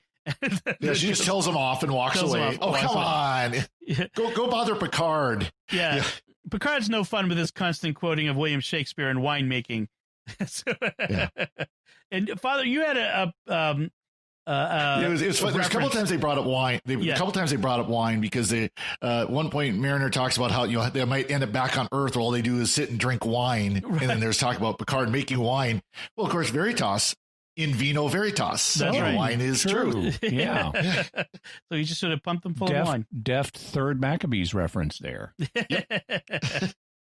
Also, the or maybe it's one of the Esdruses. Anyway, also I liked when Mariner is talking about maybe, if we get kicked out of Starfleet, we'll just have to go back and live on Earth where there's nothing to do but drink wine and hang out in soul food restaurants. And it's like, okay, so that's the two things we've seen from Star Trek on Earth in this century. You've got Captain Picard's vineyard and Ben Sisko's father's soul food restaurant. Right. Which, so those are the only two things to do on Earth if you're a civilian. By the way, raise your hand if that sounds pretty darn good. By the way, I'm raising my hand. Yeah. That sounds pretty happy to me. All right. So let's see. Anything else on this episode? Anything left of thoughts on this? Nothing here. Nope. Fun episode. Yeah, that was fun. So the fun continues on Lower Decks. Another illustration of Lower Decks writing establishing a standard trope, in this case, the alien trial, and then subverting it by the end. Right. Yes. The latest episode is called Crisis Point. And so that's what we'll be discussing today. So as this episode begins, it's Mariner is on the surface of a planet freeing the lizard men from rat oppression. So basically some sort of first contact or second contact situation. And Captain Freeman shows up and says, nope, Mariner, you made a mistake. You're not supposed to free them because of the Prime Directive. And there's actually an interesting Star Trek Discovery interaction here, because like the Baul and the Kelpians, the rat people prey on the lizard people who are trained to like it or something. And although Mariner points out to them, they could, now that they're free of rat oppression, just like bask in the sun like lizards, like they want to do. It's like, ooh, that sounds good. And I love how after sending Mariner back to the ship, Captain Freeman is talking to the rat and lizard people, and it's like, look, will you guys stop eating them if we just give you replicators? Do they do food pellets? Yes. Oh, yeah, sure. Did you notice that the rat people look a lot like the Antikins from Next Gen's Lonely Among Us? I think that might have been on purpose. So when Freeman tells Mariner that she shouldn't have done this, Mariner flies off the handle, freaks out, and Freeman orders her not to the brig, as Mariner thought she was going to, but to therapy, at which point, that's the worst fate than the brig. And we already know that Mariner likes the brig, because she said when she was last sent there, it's like, I like the brig. I want to go there. Yeah, she wants to go to the brig because it feeds her, her rogue persona. Yes. I'm in the brig. Right. And so basically this episode is about Mariner's anger issues with her mom. I mean, that's really what it comes down to, which we've been building up all season long.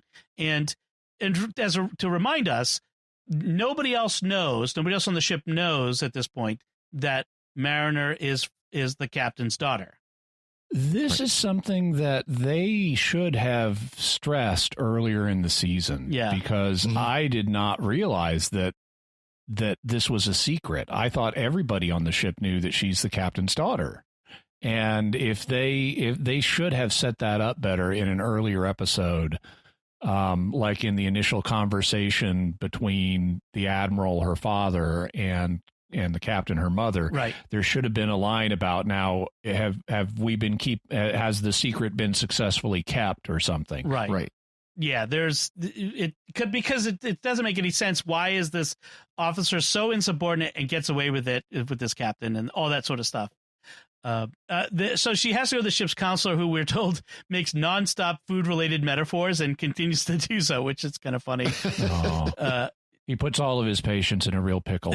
Yes. Yeah. And then we get to the heart of the episode, where Boimler has made a holodeck program with a perfect simulation of the ship and crew, because he's prepping for a performance review and is trying to figure out how to suck up to the captain, ideally.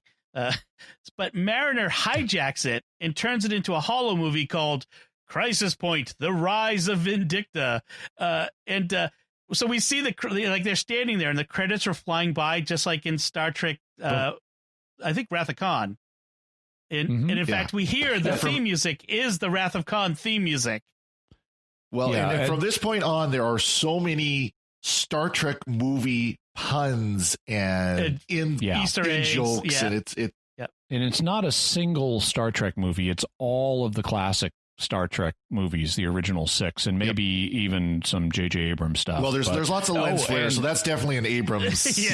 There's the Abrams lens flares. There's also the Generations landing of the Enterprise, crashing on the surface. Crashing, sort of. There's the inordinately long tour of the exterior of the ship from Star Trek the Motion Picture. There are the signatures over the closing credits like Star Trek 6. Yep. So they're really parodying the entire Trek movie franchise. Yes. Well, even the feel changes to a movie feel. So like there's the scratches on the film and you'll see the cigarette burns, the little dots that let you know when to flip reels. Yes. Those kind of pop up throughout, and so it changes to much more of a movie feel. Right. They're very clearly a lot of these minor, like subtle indications. Some not so subtle. So the plot of the Holo movie is that the Admiral, which is Mariner's dad, is sending the Cerritos on this mission to investigate a imposter Starfleet vessel. But it turns out it's a Klingon battlecruiser, and its captain is Mariner, playing Vindicta, vengeance personified. And she's working out her mother issues and the fact that her mother hides behind her rules in this really over-the-top angry way. I like when they send them on the mission to this planet, the Admiral is telling her that they had we got this report from this planet that they had a really good contact with the San Clemente. But Star Trek doesn't have a San Clemente. Right. So he says whoever second contacted them was an imposter. And I love that use of the verb second contacted. Right. Yeah. So everybody's San Clemente, by the way, is a city just up the coast from San Diego here that is famous for having been the retirement home of Richard Nixon. Right. Oh. Yeah. I can't wait till there's the USS Yorba Linda. That will be a fun one. That's where Nixon grew up. Also Boimler is not on board with this movie hijacking of his holoprogram. Right. So he's initially offered a role in the movie, and there's a joke that Mariner tells. She says, well, because he's resisting, you may be like Zahn then, not make the final cut. Right. And he doesn't know who that is. Well, Zahn was a character that was planned for Star Trek, for Star Trek Phase 2, which was what the series they were planning to do, a live action series they were planning to do before Star Trek the Motion Picture.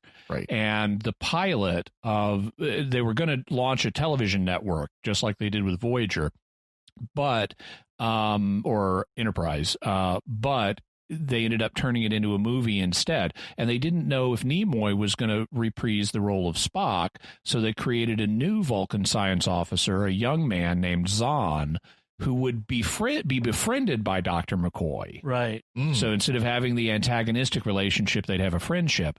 And then when Leonard Nimoy agreed to do the motion picture, Zahn didn't end up making the final cut in the movie, although there was some scenes that were filmed with him. Right. That's right. Right. He must have been the one that died in the transporter beam. Yep. Yep. So they all have roles, like Tendi and Rutherford have roles on Vindicta's ship and her crew.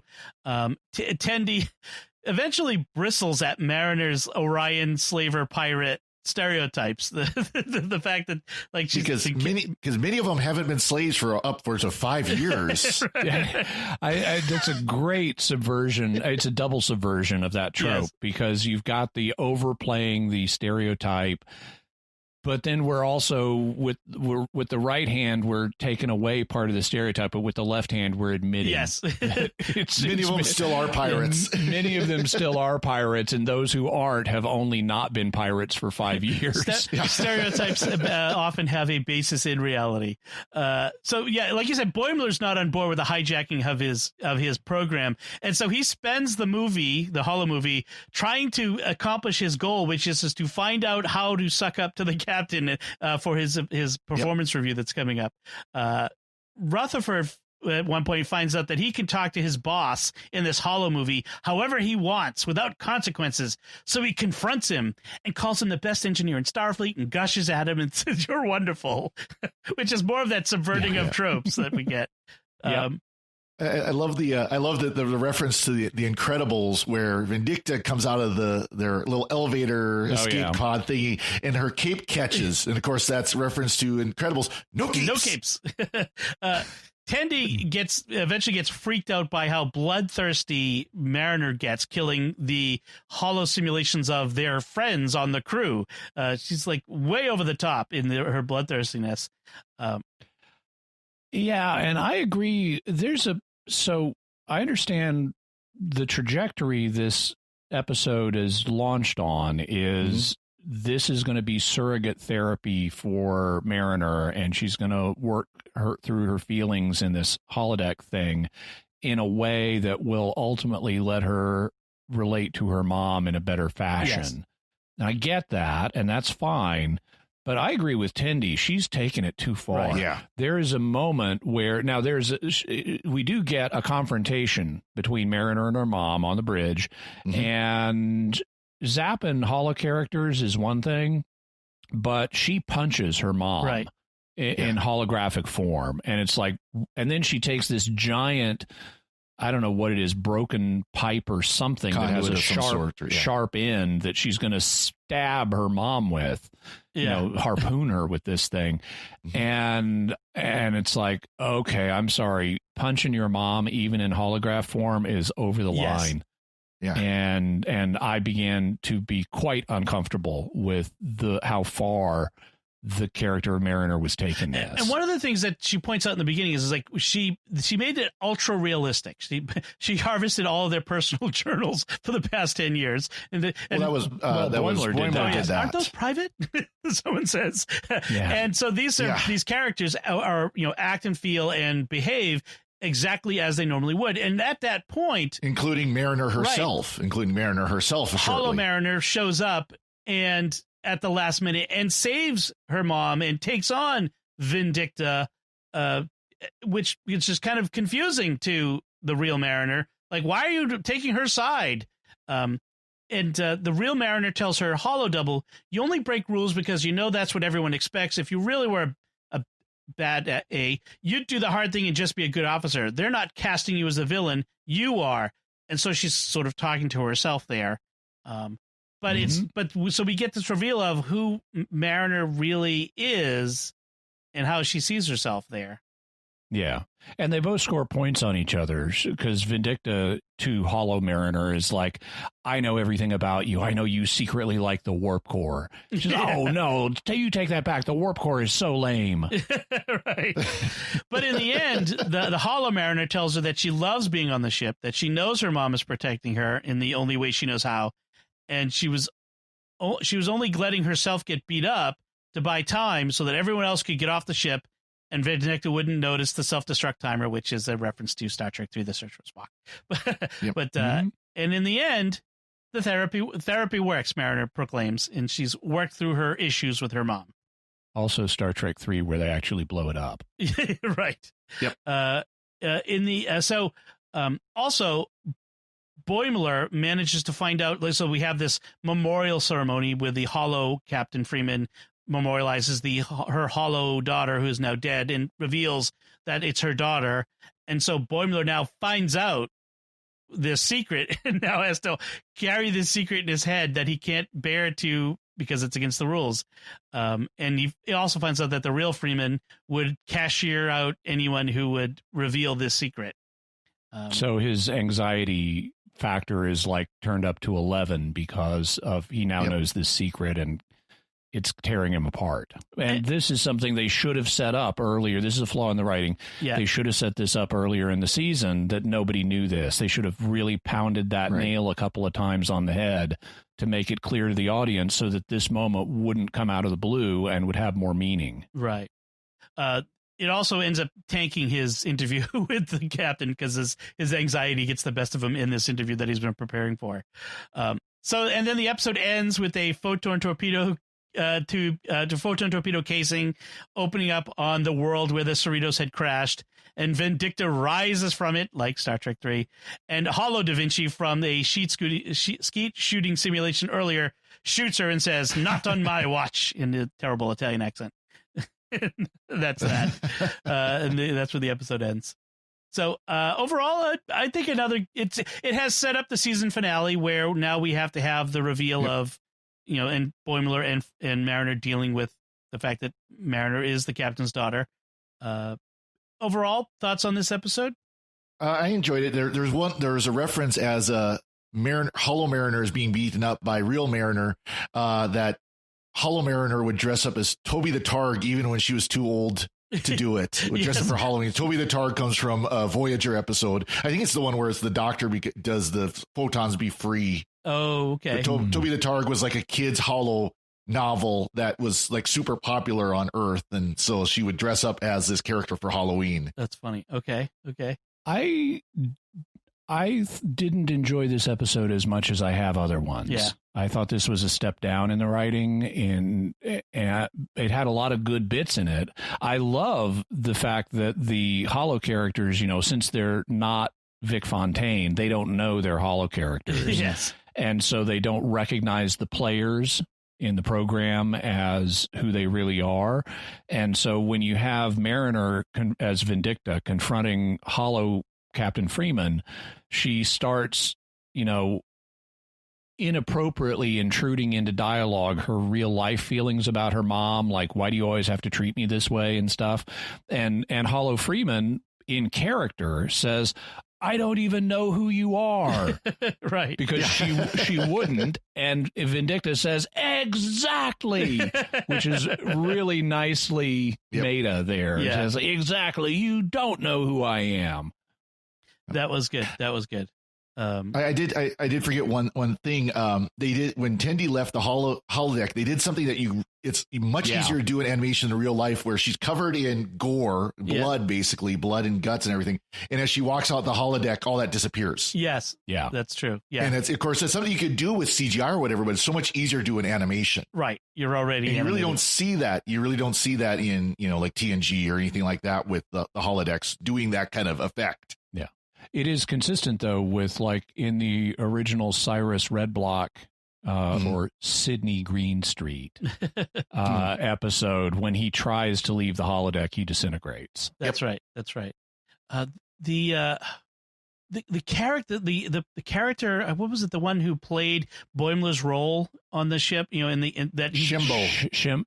Yeah, he was from an earlier episode where he was doing the talent show that was going over really poorly. He was performing. So he was playing Boimler's role and dies early in the movie. So very brutally. Yes, which is what would have happened to Boimler.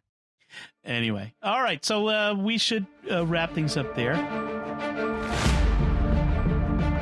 We're now finally reached the last episode of the first season.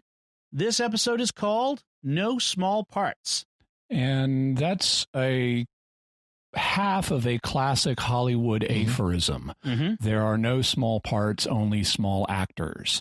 Right. And the idea is that that if you're a good actor, you can take even a very small role and in a film and make something out of it.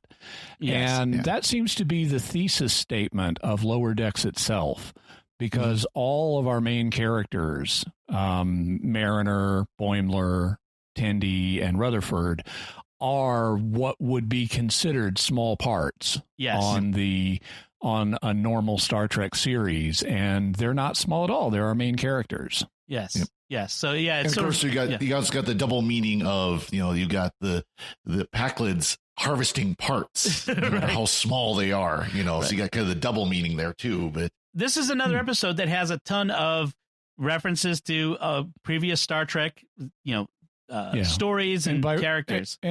And by references, Dom means fan service. Yes. Yeah. Yes. This is a Fan Geeks episode. This really is. I mean, what is Lower? We're all. Yeah. Well, what is Lower Decks but a giant fan service, series? I mean, that's really what it is, right? Yeah. It's all inside jokes and that sort of thing, which is great. So let's start at the very beginning, as Julie Andrews sang. And we will the Cerritos is back at the planet called Beta 3, where the people used to worship a computer called Landru until Kirk in the Enterprise stopped them in the TOS episode Return of the Archons. But the joke here is they've gone back to worshiping Landru, the people after having been freed from this tyrannical computer that was running their lives. Despite there's a Starfleet sticker saying "Do not worship," or do not obey. Do not obey. Yeah. And this is the first time on screen we've revisited that culture. And there are lots of cultures like that all through Star Trek that we see them once and never again. Yes. And that's kind of one of the points of this episode. Part of the plot of the episode is the fact that they have their first contact, maybe even a second contact, but then they're forgotten about. Right. The Starfleet sort of, that's actually, they kind of make this point in the episode is Starfleet is good at making first contact, but not so good on the follow-up. They're not so good on their follow-through and making sure people are okay after we've encountered them the first time, which is kind of funny. I saw this, there's a website that takes Lower Decks way more seriously than it should. And it's like, this is biting commentary on Starfleet by Lower Decks. Oh yes, like, come on, it's a farce comedy. I mean, it's supposed to be biting, like fun biting commentary. They're not really criticizing the rest of Star Trek in that serious of fashion. It might be alpha canon, but it's really on that jagged line whether or not it should be. Yeah. Although this episode pushes it farther in the direction of Lower Decks being canon than anything we've seen before, as we'll talk about when we get to the end of it. I like Mariner's act of rebellion on the planet Beta 3 is to beam down without permission and hand out art supplies to the children. Right. Yeah. Well, that was part of the original episode, right? There was no creativity on the planet. There was no independent thought. Right. Yeah. Yep. Yeah. And I like how when she's handing out the art supplies, she doesn't know the name of a compass. And so she refers to it as a spiky pencil twirly thing. Right. Another thing that happens here is Ransom talking about the first officer, Ransom talking to Captain Freeman, referring to the original Enterprise's missions as the TOS era. And Freeman's like, TOS? Oh, those old scientists. That's how I refer to them. They encountered new aliens nearly every week. So TOS, as reference to the Enterprise era, is now canon, apparently. Yep. Yeah. So Boimler, in the midst of Boimler helping Mariner hand out all the art supplies, accidentally on an open channel back to the ship, reveals Freeman and Mariner's secret of being mother-daughter to everyone on the ship. So Boimler sticks his foot in it again. And that creates the main tension and problems of this episode. We also get to see the crew of the Rubidoo again. We saw them a few episodes ago where their ship got destroyed, and the Cerritos crew had to rescue them. So now they have a new ship called the Solvang. That's up in the LA area. It's in Santa Barbara County, if I recall correctly. Kind of interesting note, the Solvang's number is NCC 12101. Yeah. Well, Solvang is off of Highway 101, okay. US 101. Okay. So, they couldn't just call it NCC 101 because that number's probably been used. Yep. I'm waiting for the ship, the Beverly Hills, and its number will be 90210. Oh, gosh. I'm surprised that hasn't happened, I'm actually. a little surprised that's happened, too. I like how the captain of the Solvang, the former captain of the Rubidoo, it's brand new, so we have to don't tear the film off of the pads, like the control pads. Yeah. And no one is allowed to wear shoes on the new carpet. She wants to keep it as pristine as possible. Yeah, for as long as possible. And wow, does that wish go badly? Yeah. So of course a scary alien ship shows up and destroys it almost immediately after that. So they've grabbed us with some sort of mining arm. Yep. Yes, some sort of. They didn't say some kind of, but it's in the same mindset. The same genre. That was kind of. I like the interesting effect though, where it got a hold of it, the warp nacelle. So of course they say go to warp, which is why. Yeah, right. And immediately the ship just vaporizes. Right. Yeah, that was a bad idea. Don't go to warp when something's holding onto your nacelle. Then we have another side plot back on the Cerritos of Tendi is the orientation officer for a new crew member. Another reference to an old episode. This one a TNG episode. Quality of life. A sentient exocomp. This was an episode where Data finds out that these robots have attained sentience and therefore have free will. And he mutinies. Yes. Yep. Yes. In order to save them. So this is they've applied to Starfleet like Data, and this exocomp who has decided to find an algorithm to find the most appropriate, the best possible name, and it's Peanut Hamper. Yeah. Which, of course, Tendi loves because that's just who Tendi is. Tendi loves everything. And so we have Ensign Peanut Hamper as as our new exocomp crew person. And I love the touch that the exocomp was painted in a uniform pattern. Yes. Like, where it's like the blue uniform. Right. Well, and she's in the medical division. And again, they're playing with expectations. So the Peanut Hamper at first seems incompetent, like and unable to do her job. But then when it comes time to do Tendi's job for her, she's super competent and makes Tendi look bad, like makes Tendi look incapable of doing the job. So there's that. But Tendi loves it because it's her success when her student succeeds. Exactly. Yes. Yeah. Like the whole plays with your expectations. So Cerrito meanwhile gets a partial distress call from the Solvang and has to go check it out. Oh, and speaking of subverting expectations, for once they're not the only ship in range. Right. The Titan is also in range, but it's like, we got this. Yeah. Yes. How hard could it be? Mariner, meanwhile, is now dealing with everyone knowing that she's the captain's daughter, and everyone's treating her differently, trying to suck up to her. Vicariously suck up to the captain through her. Including the guy who thinks that Wolf 359 was an inside job, which I guess you could technically say it was. Yeah. And what was the other thing he said, too? He referenced another conspiracy theory. Yeah. The changelings aren't real and the Dominion War didn't happen. Yes. Yeah. And Mariner went on a date with this guy once. I mean, that was the best part. So she decides, I can't stay here anymore. So she's going to transfer to another ship. And thus, in order to get a transfer, she has to be all regulation and everything. She has to be a good officer, and which freaks out Boimler because that's his shtick, is to be the perfect officer. He was kind of like, I don't want you to actually be a better officer. I just want you to pretend to be one once in a while. Right. So the Cerritos, when it gets to where the Rubida was killed, they find out that the aliens that attacked them are Packlets. Again, subverting expectations. The Packlets were the joke species. They were too dumb to really do anything. They were from the TOS episode, The Samaritan Snare, which is one of the most painful TOS episodes out there. TOS or TNG? I'm sorry, TNG. Oh, yeah, TNG, okay. TNG. For a second, I misremembered. Yeah, that was very painful. And that was another Data episode. It's interesting, yeah. So it turns out they've been attacking ships and adding their distinctiveness and superior technology to their own to make them more powerful. So in other words, the Pakled have kind of become dumb Borgs. So they're now more powerful than Starfleet ships, and they keep thinking every Starfleet ship they see is the Enterprise. We've got you now, Enterprise. Not like that other Enterprise. Another Enterprise.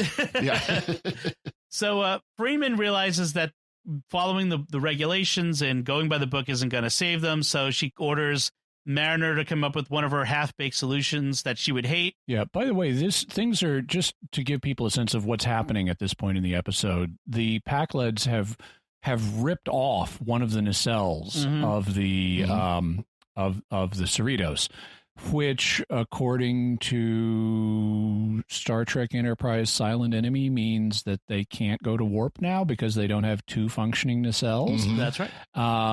And also they are using really gigantic laser beams to carve up the Cerritos. I mean, these are like...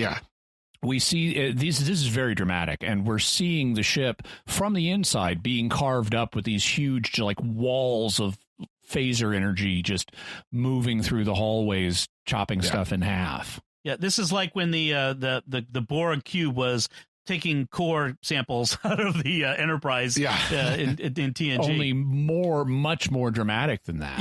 Yeah. And so the Packleds are, despite their lack of communication skills, and actually in the original episode where they appeared, we were told, don't confuse their simplicity of speech with being stupid. Yes. Right. And they are played here as an effective threat. I mean, yes, they're a joke also, but they are an effective threat here. Right.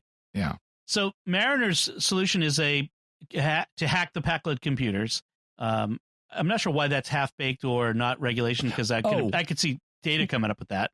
Yeah, so but there is a nice explanation for why this would work, because they've patched together a system from multiple different ships from multiple different species, and to get all those pieces working together, they can't have had time to build a robust antivirus software that's going to let them all work together and be immune from outside influence. That's the trouble of open source. You can't effectively guard against such viruses and hacking or something. So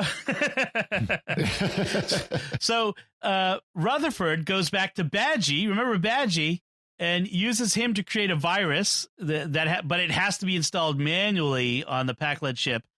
And you'll have to turn off the safety protocols first, Father, if you want me to make a destructive virus. And then they determine only Peanut Hamper, the exocomp, could possibly do it, and she refuses. Like, she's like, I'm out of here, and beams off the ship. Like, because that's what happened in the original TNG episode, was it refused to put itself in danger, and that proved it was sentient. Yeah, it also is a nice subversion of expectations, because the logic points to, of course, Peanut Hamper is going to be the one to deliver the virus. So, nope. Yeah, right. So Rutherford has to go. She also says something like, I only joined Starfleet to get away from home. Yeah, right. Yeah. So Rutherford's the only one who can do it. Meanwhile, the Pac-Led have sent boarders to invade the ship. And so Shax, the Bajoran security chief, takes Rutherford to the Pac-Led ship in the midst of this boarding action. But it turns out Badgie has sabotaged the virus and sets a self-destruct instead on the Pac-Led ship. I really like the sequence here where now Shax dies here, at least apparently. But even before that, I had in my notes, Shax shines. Yes. Because he's really finally getting to do his action hero bit, and we're getting to see it, and there are consequences, and he's really awesome here. Yeah. He's enjoying every minute of it. He's just grinning from ear to ear as he's beating up the Pac-Leds. Yeah. And so when Badgie turns, as expected, Shax rips off Rutherford's head prosthetic, and puts him in the shuttlecraft, and then physically shoves the shuttlecraft back out into space from where it's done a ramming board on the Pac-Led ship. And so he shoves it back into space and is like, says something like, stay safe, baby bear, or something like that. Calls him baby bear, yeah. Because Rutherford was briefly part of the Bear Pack security team. That's right. And then the self-destruct goes off. And if you slow down the playback of the explosion, we get these different shots of what's happening as the Pac-Led ship is exploding. And one of them is Shax has a Pac-Led in a headlock and is just enjoying it. Yeah, exactly. Shax goes out the way he wanted to go. Yeah. So Shax, there's consequences on Lower Decks. People die. They're not afraid of killing off characters here. However, remember the Star Trek rule: no body, they're not really dead. Right. Yeah. Stephen Moffat must be in charge here. So before they can, the Cerritos can escape, 3 more Pac-Led ships show up, but then the Titan arrives, and this is another Enterprise. Yes. Yep. The Titan is Will Riker's ship. We know that from Star Trek Nemesis, right? Well, First Contact. Nemesis, right? Yeah. Nemesis. That Riker was going to be captain of the Titan, and Troy was going with him. And so that saves him. And so here we have Riker and Troy. And thus, Jonathan Frakes is now the only Star Trek regular cast member to appear in 6 different Star Trek television series. He was Thomas Riker on Deep Space Nine. So that's technically, he wasn't Will Riker. Well, and actually, I think I was going to say, I thought Will Riker showed up. No, he didn't show up on Deep Space Nine. No, he was just Thomas. I'm thinking of something else. And then together, Frakes and Curtis are the first Star Trek actors to portray the same character on 5 different series. So throw that in there. There, everybody who's fans of the Beta canon books and things like that. Yes, they're immediately cheering because people have been asking for when Picard was first announced. Let us see the Titan. We know that he's been on the Titan for years. Let us see the Titan, and it's finally shown up in Alpha canon on screen. Yes, it is not nice. Just as a mention. Yes. It would be cool to see a Titan series, but Frakes is too old to do it now, so it could be an animated series. Yeah. Also mention that as the Titan shows up, the TNG theme starts in the background. Yes, that was very nice, and it makes short work of the Packlets. Yep. And as you would expect, this is a comedic version of Riker. And the showrunner, when he approached Jonathan Frakes about reprising his role, yes, he said, I want you to do Riker, but I want you to do a crazy cut loose version of Riker. And Frakes was apparently like, you have no idea, because he's been holding it in and reining it in, his natural zany tendencies all these years to play the straight-laced Will Riker. Apparently, for one thing, Riker is the source of all of Mariner's contraband. like they're old friends, of course. Yeah. So all the weird stuff that she's accumulated came from Riker. and Captain Freeman, or he was Captain Freeman's mentor, and got in so much trouble with her.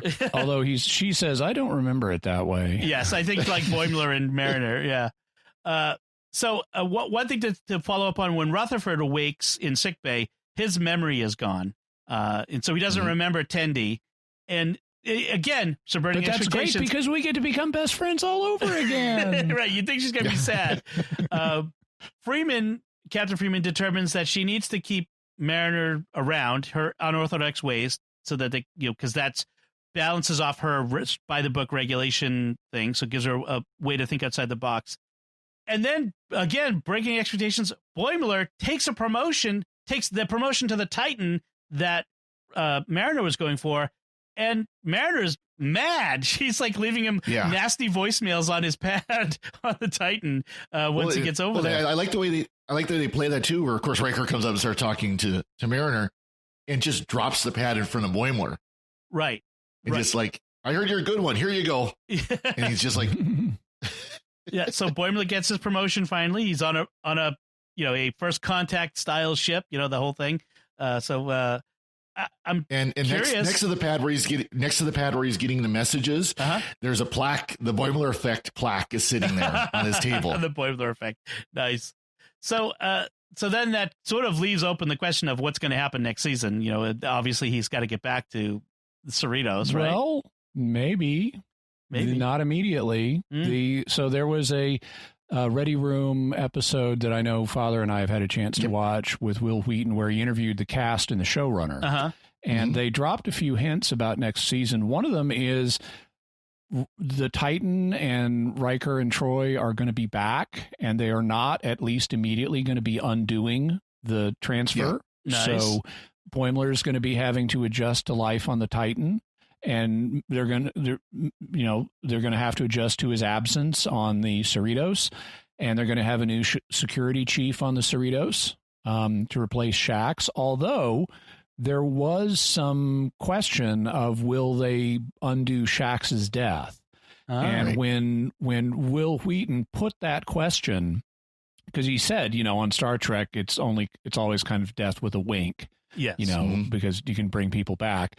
And when he put the question of, was this a real death or is he coming back, to the voice actor for Shax, he ducked the question and said, I'll have to let the showrunner speak to that.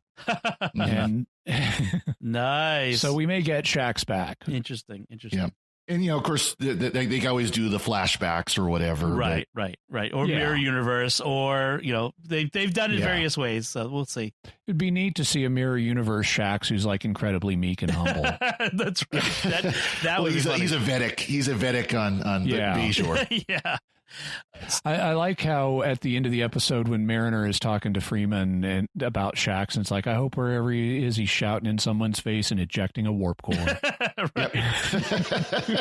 I'd like to think so. So this concludes the season. What do you guys? Go ahead. One more thing. When Riker comes onto the bridge of the Titan to take off, he says, "I was down watching the first Enterprise on the holodeck. Boy, they sure had a long road to go." Yes. Getting from there to here. Yes, that's right. So, as we say, we've kind of come to the end of we've come to the end of the first season of Lower Deck. So, what do you think? I mean, I was kind of trepidatious at the beginning. and I think we all were. But what do you think? How? No. Oh, you weren't? Okay. All right. I was, and I think Father Cory, were you? Yeah, I was. Yeah. Okay, so you definitely, and I were. I was pretty open about it when we was first announced, and then again, when we started recording it, it's like I really didn't know what to expect, because of course they said, "Oh, it's from a guy who worked on Rick and Morty," and I'm sitting there going, "I really don't like Rick and Morty. I'm one of those people that really can't stand Rick and Morty. I don't want this to be Rick and Morty in space." And it didn't take very long to win me over. I'm disappointed. It's only 10 episodes. I want more episodes now. Jimmy, so how do you feel about the first season then? I think it went fine. I think it, going into it, I recognized there was the potential that they could do it wrong, but I thought the odds were that they were going to do it right. Yeah. And I think on balance they did. And so I was positive on the series before it started, and I remained positive throughout, with some exceptions. I wish they dialed back some of the less family-friendly stuff. Mm-hmm. But the humor was good. They really made a point of subverting expectations, which was great. In just episode after episode, they took well-established tropes and then subverted them for comedic effect. Yeah. The humor was very affectionate, poking fun at Star Trek. It was not mean-spirited at all. It's clear the creators love Star Trek. Right. And so this is humor coming from a good place. There were the only episode that I thought, there may have been others if I reviewed them one by one, but the one, I only really remember one that I thought didn't perform particularly well by the end. Now, there were some that started slow, but then it's like, oh, now I see what they're doing. And it came together by the end of the episode. The one that didn't perform was episode number 9. Where I think they really went over the line. There were elements of that were great, but then I think they really went over the line with Mariner's aggression towards her holographic mother. Yeah. And it's like, there's some things you don't do even in a holodeck. Yeah. But other than that, I thought the series was nicely done. I thought the final episode did what I wanted. It pulled things together from the whole season. And gave us a big dramatic ending with consequences. That was one of my questions going in, was, will this change the status quo ante, and how? And it definitely did that. Mm-hmm. The introduction of the Titan, Boimler leaving the ship, and Shaxx dying. Yep. Those are all big status changes. Yeah. Right. And so I thought the final episode in particular was very well done. And, at our time of recording, we did 3 episodes and for different Star Trek series. And actually, this is the one I was most excited about. Yeah, absolutely. Yeah. One thing, Jimmy, you mentioned about how, it's clear that the people who are running the show really love Star Trek. And I don't think we've ever mentioned, but Mike McMahon, who is the director or the producer of this, he wrote the TNG Season 8 Twitter feed that later became a book. So he was writing for Star Trek, because this TNG Season 8 was kind of a fictionalized what were plot points or plot storylines that they would use if there had been a Season 8 of TNG. And it was comedy. It was played for comedy, but it was also done kind of the same way as this, where it was done you could see these being reasonable plot lines, but done in kind of a comedic way. Yeah. Mm-hmm. So, he really was someone who enjoyed Star Trek, who was a Star Trek fan. And, you can imagine for somebody like that, where it's like, now you get to produce a Star Trek show. You're going to pour that love into it, In a sense, it's like the Orville in, what's his name? Seth MacFarlane, who created that. He loves Star Trek. He poured that into a Star Trek clone, essentially, which started more broad comedy and has become more dramatic over time.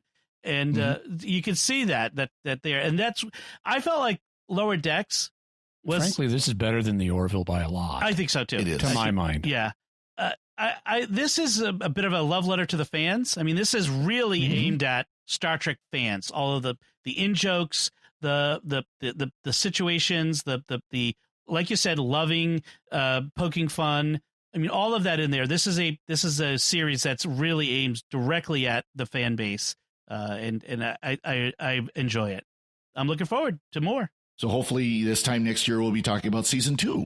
Yeah, that would be nice. And season 3 beyond that. It's easier to make animated shows from home in lockdown, right?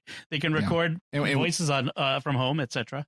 And we do know they are actively, as we've said, they are actively working on season 2 right now. So, I mean, they could be getting to the point where scripts are being finalized and... Oh, yeah. They're there. Yep. And getting animation going. So it could be any time now they could actually do, starting to do all the work that goes into it. So...